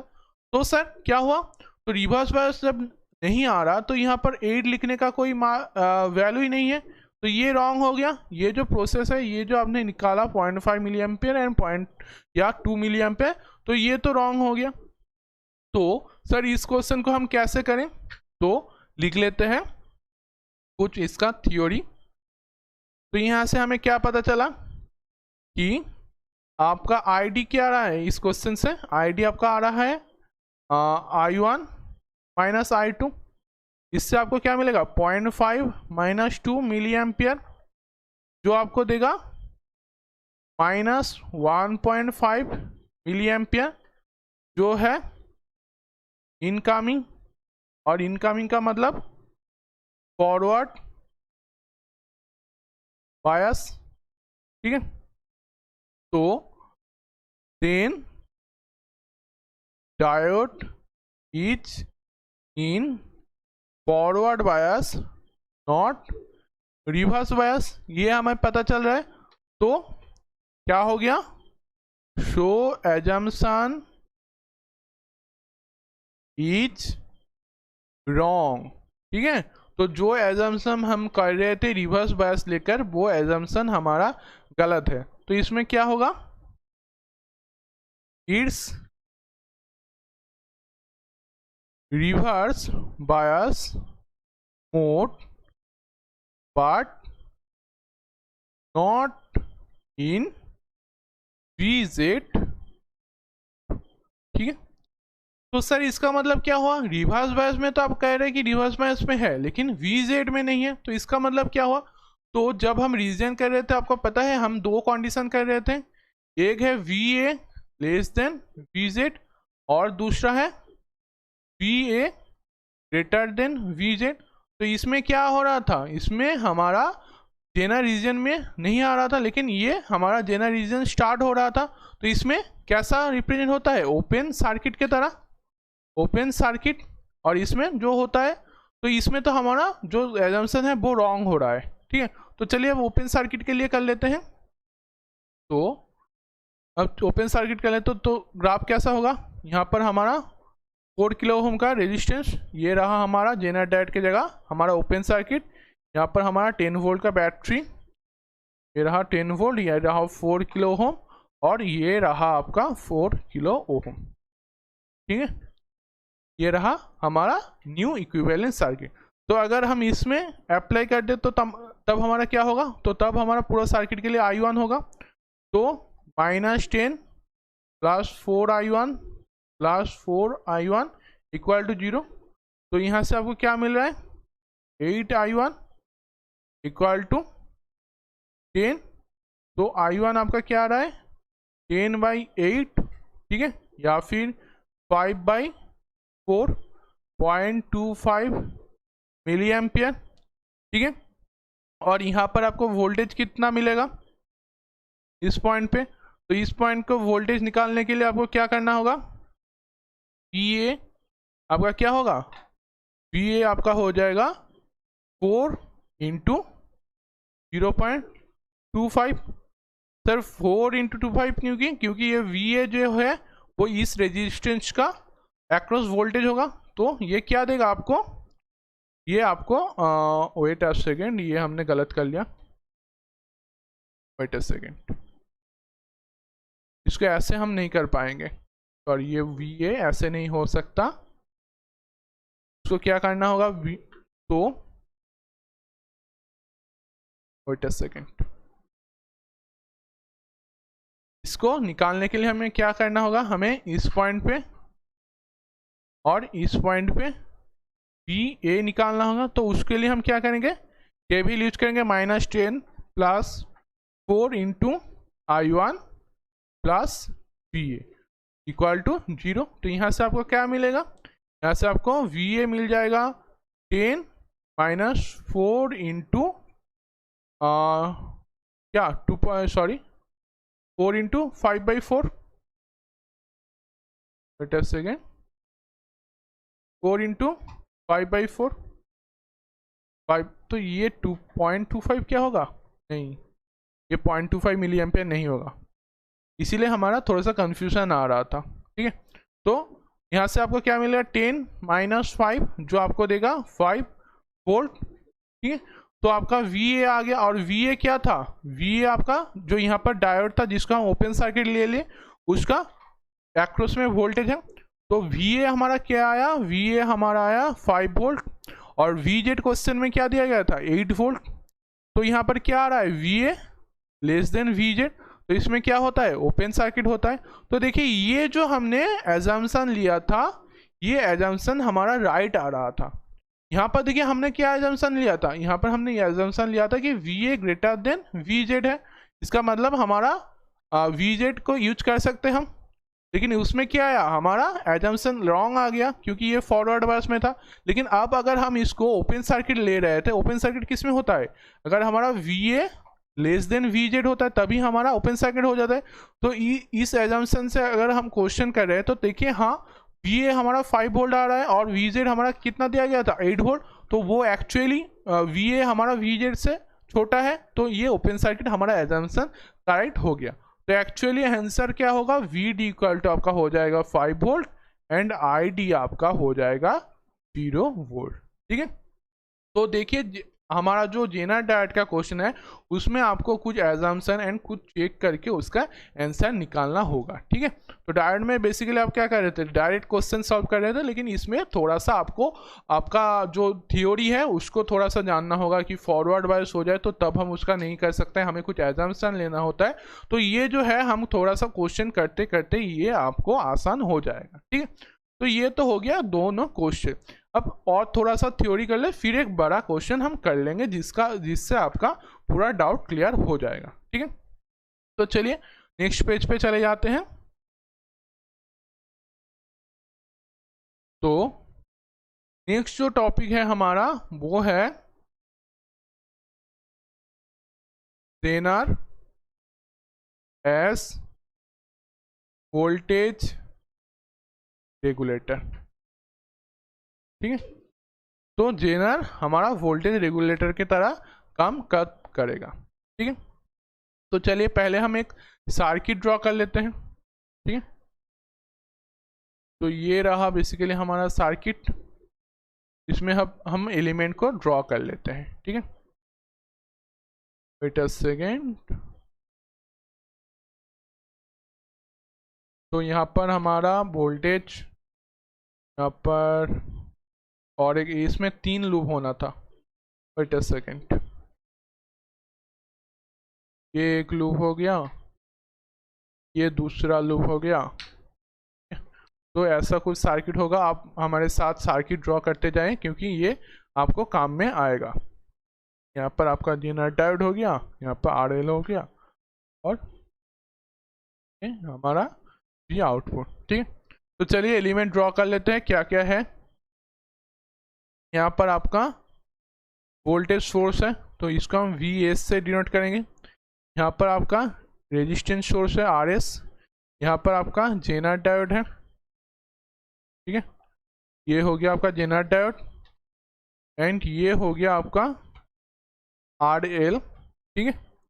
ये हो गया आपका IL, एंड ये हो गया आपका V आउटपुट। तो बेसिकली ये जो डायोड है इसको हम कहते हैं स्टेबिलाइजर, ठीक है।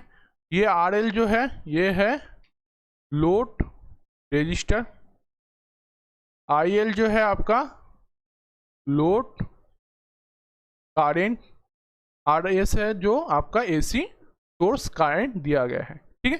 तो ये जो है हमारा कुछ एक सर्किट आपको दिया गया है। अब सर इसमें क्या है, तो चलिए पॉइंट करके हम इसके बारे में जान लेते हैं, ठीक है। तो RL बेसिकली आपके घर में जो रेफ्रिजरेटर या फिर AC जो बड़ा बड़ा इलेक्ट्रॉनिक डिवाइस यूज होता है वो RL से यहाँ पर डिनोट किया गया है, ठीक है। तो फर्स्ट जो पोर्शन है, इफ RL आपका क्या हो, वेरिएबल हो, ठीक है। They are some RL minimum and RL maximum, ठीक है। इसका मतलब क्या हुआ कि अगर हमारा RL मतलब लोड रेजिस्टेंस वेरी कर रहा है तो उसका एक मिनिमम वैल्यू होगा और एक मैक्सिमम वैल्यू भी होगा। तो वहां से आप क्या लिख सकते हैं, वेट अ सेकेंड। तो अगर RL max and RL minimum हो तो यहाँ से हमें क्या मिल सकता है, यहाँ से हमें we also get IL minimum and IL maximum, क्योंकि ओहम्स लॉ से आपको पता है V इक्वल टू IR होता है। तो V अगर कांस्टेंट हो जाए तो अगर RL वेरी कर रहा है तो RL मिनिमम RL मैक्स भी होगा, और RL मिनिमम RL मैक्स होने से हमारा क्या होगा, IL minimum and IL maximum भी होगा। तो फ्रॉम KCL IS क्या होता है, IL प्लस IZ होगा। मतलब अगर यहाँ से IS काइंड आपका आ रहा है तो एक काइंड जो जाएगा वो IL जाएगा एंड दूसरा करंट जो है वो जो जेनर है उसमें जाएगा, ये दोनों तरफ ही तो करंट फ्लो करेगा। तो IS आपका क्या होगा, IL प्लस IZ, ठीक है।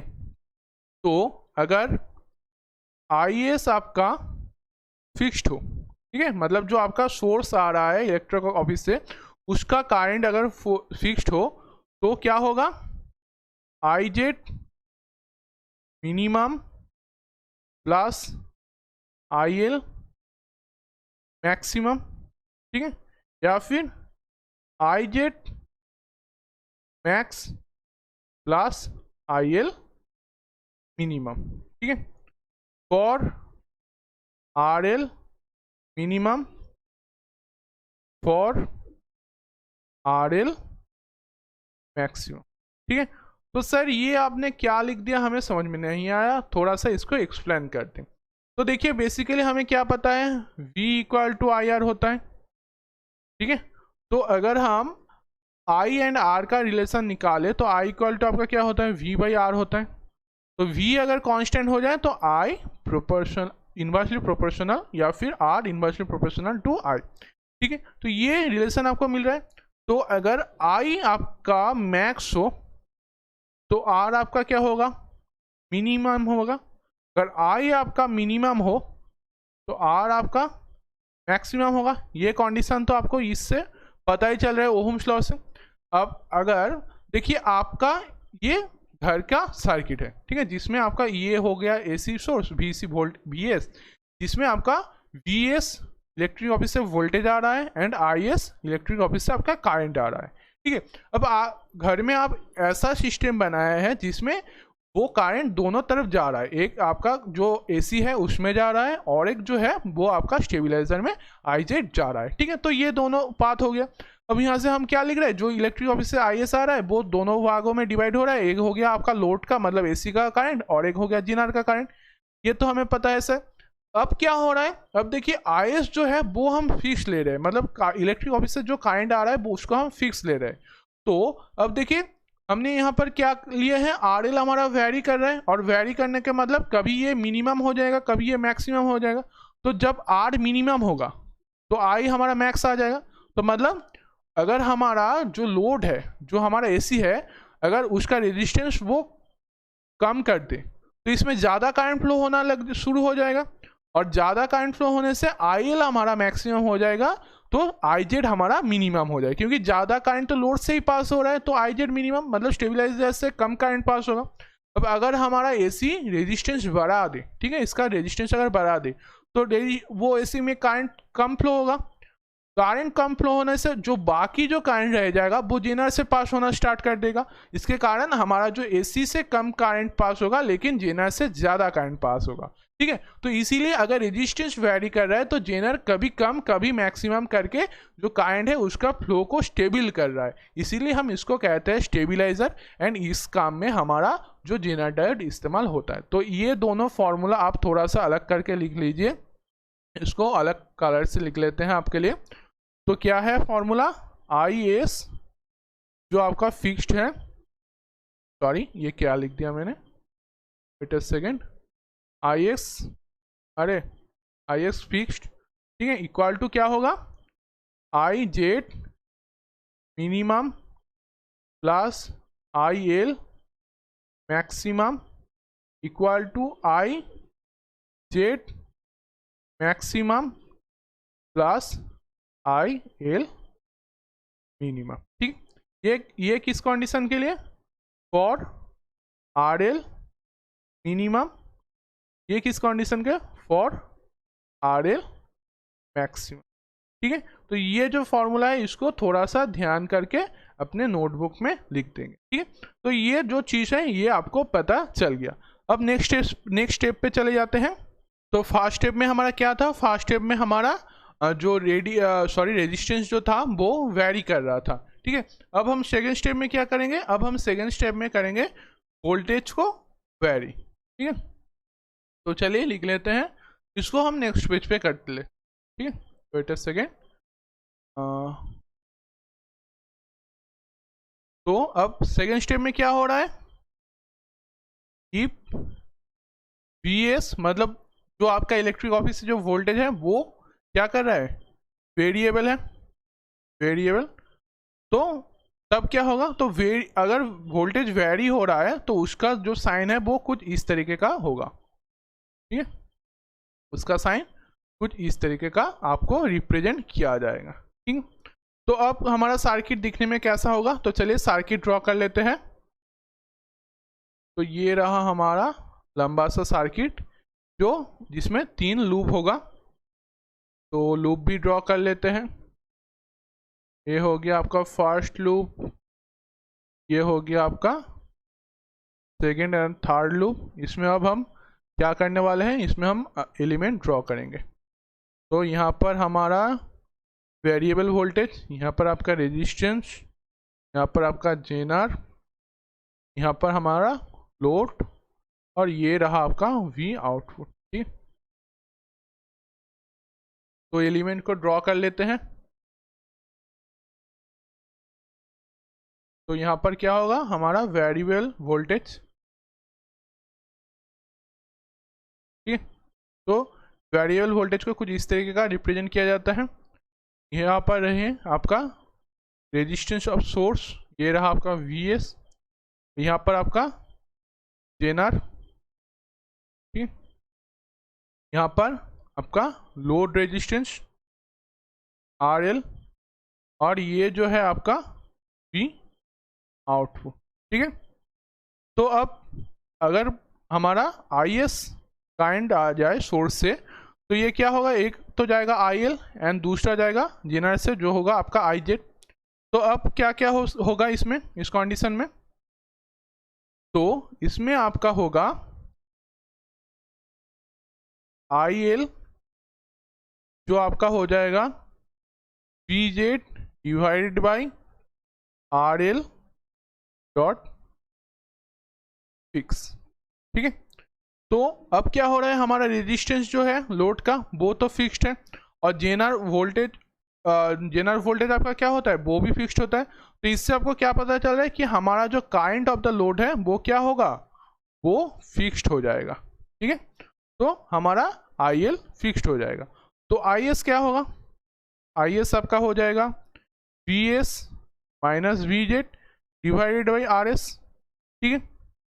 तो अगर हमारा VS मिनिमम हो जाए, ठीक है, तो तब क्या होगा, IS भी मिनिमम हो जाएगा, क्योंकि ये प्रोपोर्शनल है।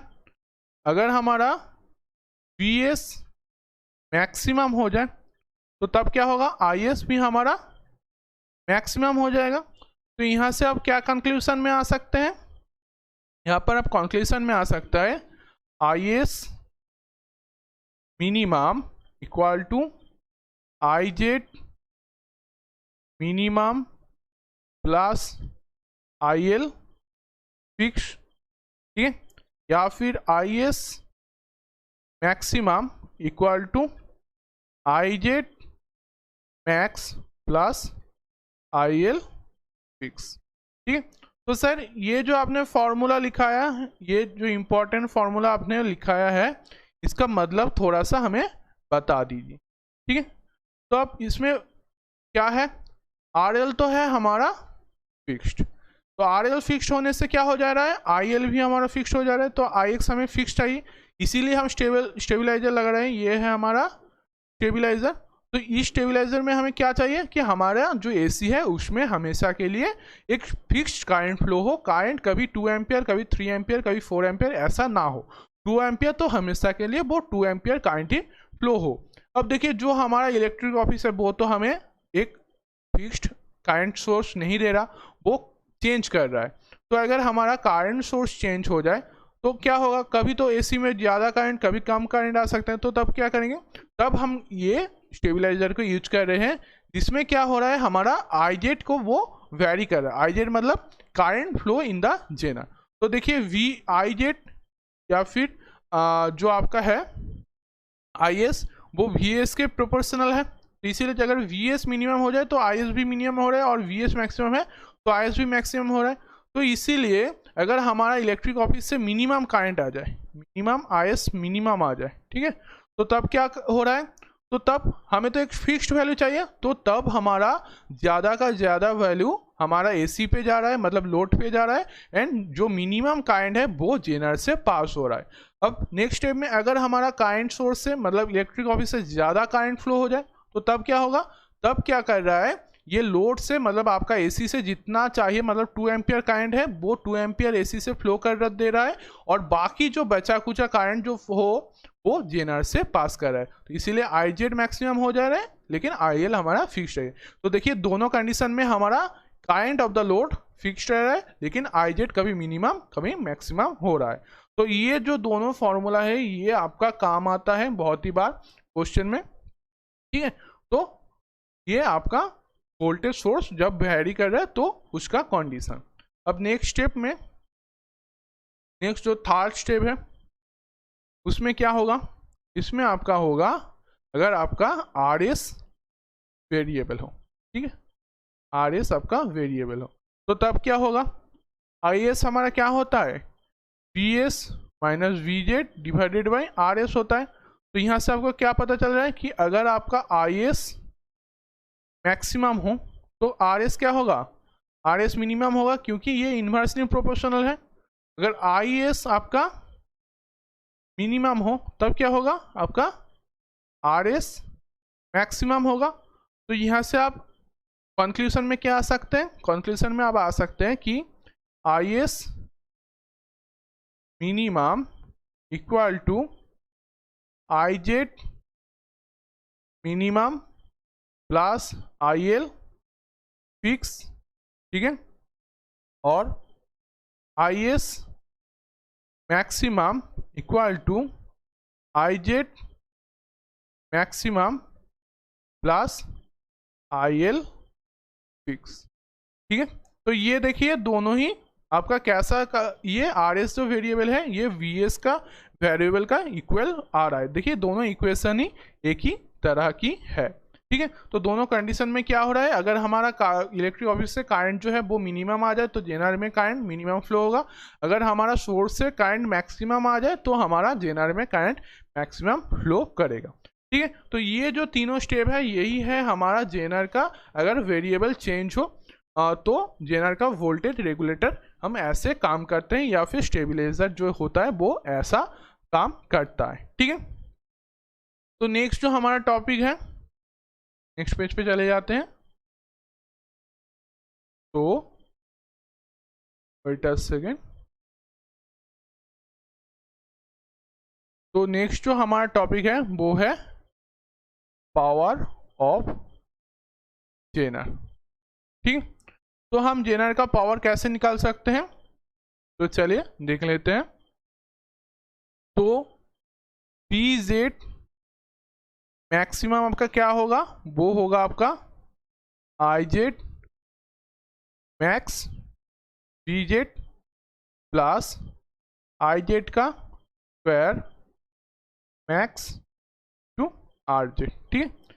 और पी जेड मिनिमम हो जाए तो क्या होगा, तब हो जाएगा आपका I Z minimum P Z plus I Z का square minimum into R Z, ठीक है। तो ये दोनों फॉर्मूला है पावर ऑफ जेनर डायोड को निकालने के लिए, ठीक है। तो पी जेड मैक्सिमम आपका क्या होता है, पी जेड मैक्सिमम आपका होता है जो डिफॉल्ट पावर, ठीक है। जो डिफॉल्ट पावर होता है उसको ही हम कहते हैं P Z max. It's an absorbing power, ठीक है। तो ये जो पी जेड मैक्स है इसको हम कहते हैं एब्जॉर्बिंग पावर, ठीक है। तो अब हम एक बड़ा क्वेश्चन कर लेते हैं जिससे आपका सारा का सारा जो डाउट है जेनर डायोड में वो आपका क्लियर हो जाएगा, ठीक है। तो हमने बहुत सारा थ्योरी अभी तक कर लिए हैं। बहुत बच्चों को लगता है कि लग रहा है कि हम सिर्फ थ्योरी कर रहे हैं, ठीक है, क्योंकि हमें जो क्वेश्चन अब करना होगा उसमें थोड़ा सा थ्योरी हमारा बिल्ड करना इम्पॉर्टेंट है, ठीक है। अगर आप थ्योरी नहीं जानेंगे तो आप कैसे क्वेश्चन सॉल्व कर पाएंगे, ठीक है। तो अब चलिए क्वेश्चन कर लेते हैं, ठीक है। तो क्वेश्चन कुछ इस तरीके का है, वेट अ सेकेंड। क्वेश्चन इसमें आपको यहाँ पर एक वोल्टेज सोर्स दिया गया है, ठीक है, जो है वेरिएबल। इसका वोल्टेज क्या है, Vs जो है आपका 15 वोल्ट टू 25 वोल्ट है, ठीक है। और यहाँ पर आपका एक रेजिस्टेंस लगाया गया है जो है आपका 1 किलो ओम का। यहाँ पर आपका जेनर लगाया हुआ है जिसमें आपको दिया गया है Vz इक्वल टू 10 वोल्ट, और यहाँ पर आपको RL दिया गया है, ठीक है। अब आपको कुछ कंडीशन दिया गया है, ठीक है। कंडीशन ए दिया गया है आपको I Z max equal to 15 milli ampere when RL equal to 10 kilo ohm. B option आपको दिया गया है I Z minimum equal to 5 milli ampere when RL equal to 10 kilo ohm. C आपको दिया गया है ये आई जेड नहीं, वेट अ सेकेंड, इसमें आपको दिया गया है V in equal to 20 volt, IL equal to IZ, और when RL इक्वल टू क्या होगा, आपका 2 किलो ओम होगा, ठीक है, 2 किलो ओम। और डी आपको दिया गया है power dissipated equal to 100 milliwatt, when RL equal to आपका 10 kilo ohm, and V in equal to आपको दिया गया है 20 volt. Check which one is right, ठीक है, ये आपको क्वेश्चन में दिया गया है, ये MSQ है, ठीक है। तो इसमें आपको चारों ऑप्शन दिया गया है जेनर में, ठीक है। इसमें कभी आपका करंट दिया गया है, कभी आपको रेजिस्टेंस दिया गया है, तो इनको आपको प्रूव करना होगा कि इनमें कौन सा वाला राइट है एंड कौन सा रॉन्ग है। तो बेसिकली हम आपको A एंड C कराएंगे, एंड B एंड D जो है वो आपका होमवर्क रहेगा, ठीक है। B एंड D जो है वो आपका होमवर्क रहेगा, जरूर ही जरूर आप ग्रुप में करके हमें भेजना, ठीक है। इससे आपका प्रैक्टिस हो जाएगा, नहीं तो फिर मैं नेक्स्ट क्लास में इसको कराऊंगा तो इससे आपका ही टाइम वेस्ट होगा, ठीक है। तो मेरा तो प्रैक्टिस है, मैं ये पिछले साल प्रैक्टिस कर चुका हूँ, क्योंकि अब आपको प्रैक्टिस करना है, ठीक है। तो चलिए, पहला हमारा कंडीशन क्या है, ए कि IZ मैक्सिमम क्या दिया गया है आपको 15 मिली एम्पियर, व्हेन RL आपका है 10 किलो ओम का, ठीक है। तो इसमें क्या होगा, अब इसमें आपका जो सर्किट दिया गया है उसको पहले ड्रॉ कर लें। तो उसको ड्रॉ कर लेने के लिए VS आपका क्या कर रहा है, वेरिएबल है, वो चेंज हो रहा है 15 वोल्ट से 20 वोल्ट तक। तो अगर IS मैक्स हो जाए, IS मैक्स हो जाए, तो VS क्या होगा, VX भी मैक्स होगा, क्योंकि V इक्वल टू IR होता है, इसका मतलब V प्रोपोर्शनल टू I होता है। तो इसके लिए IS मैक्स होने से VS भी मैक्स हो जाएगा, ठीक है। हमारा क्या था, VS हमारा जो था 25 टू 15 वोल्ट, ठीक है, 25 टू 15 वोल्ट। तो मैक्स हमारा VS मैक्स क्या होगा, ऑब्वियसली 25 वोल्ट, लिख ले 25 वोल्ट। और क्वेश्चन में हमें क्या क्या दिया गया था, हमें दिया गया था RL equal to 10 kilo ohm, ठीक है।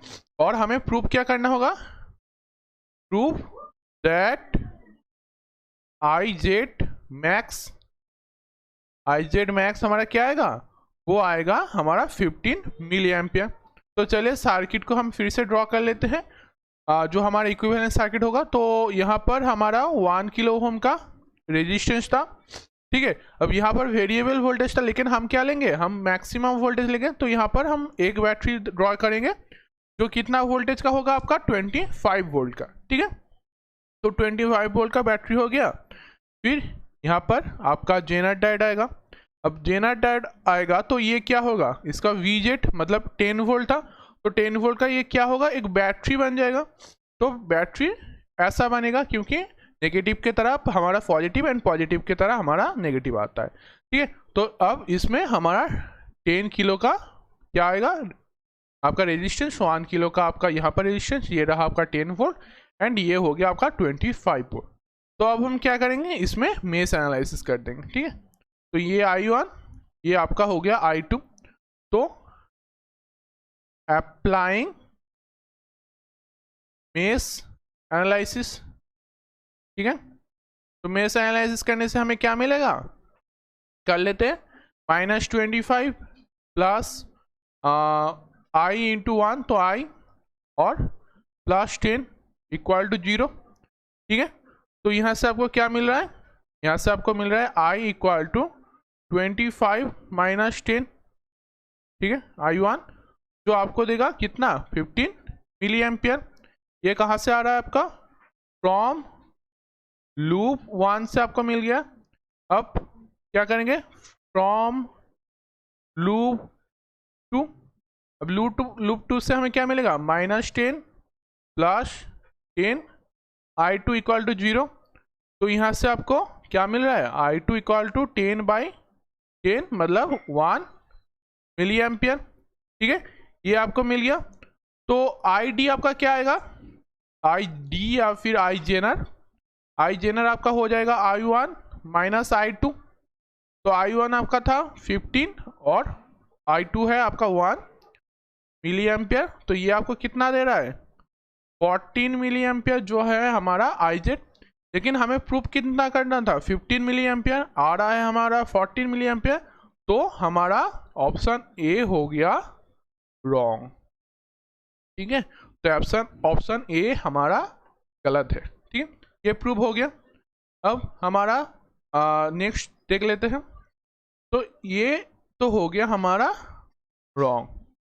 अब क्या करने वाले थे, बी तो आपका क्या होगा, बी आपका होमवर्क रहेगा। ठीक है, अब आगे बढ़ते हैं।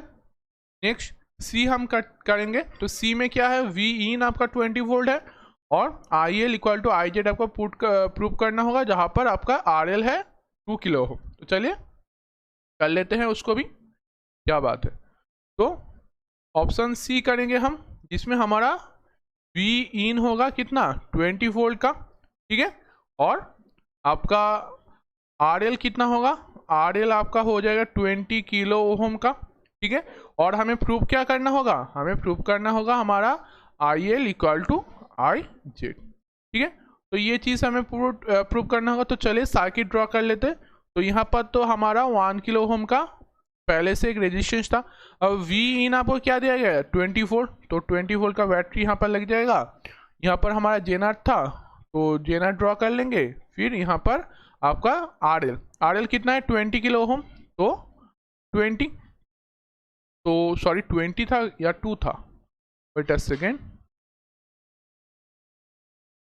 ये 2 किलो ओम था। ठीक है, तो ये क्या होगा, ये 0 नहीं, वेट अ सेकेंड, ये 2 किलो ओम है। ठीक है, 2 किलो ओम।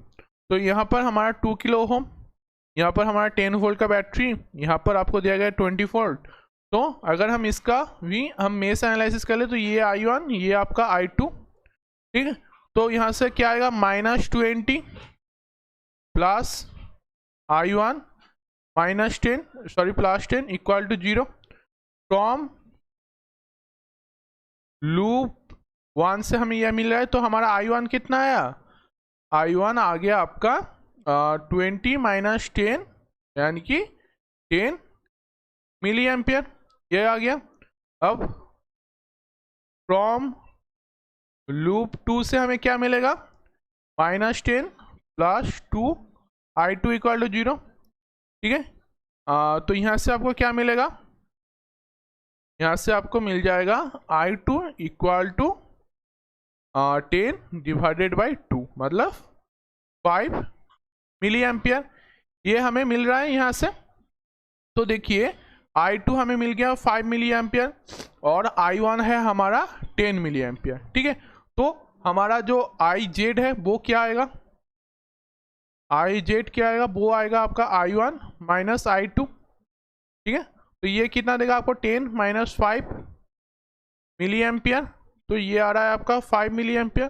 तो देखिए IL यानी कि I2 आपका है 5 मिली एम्पियर एंड IZ आपका है 5 मिली एम्पियर। तो यहाँ से आपका क्या प्रूव हो रहा है, IL इक्वल टू IZ, जो हमें यहाँ पर प्रूव करना था ये हो गया आपका प्रूव्ड। ठीक है, तो हमारा जो ऑप्शन सी था यहाँ पर, ये जो हमारा ऑप्शन सी है ये हमारा राइट है।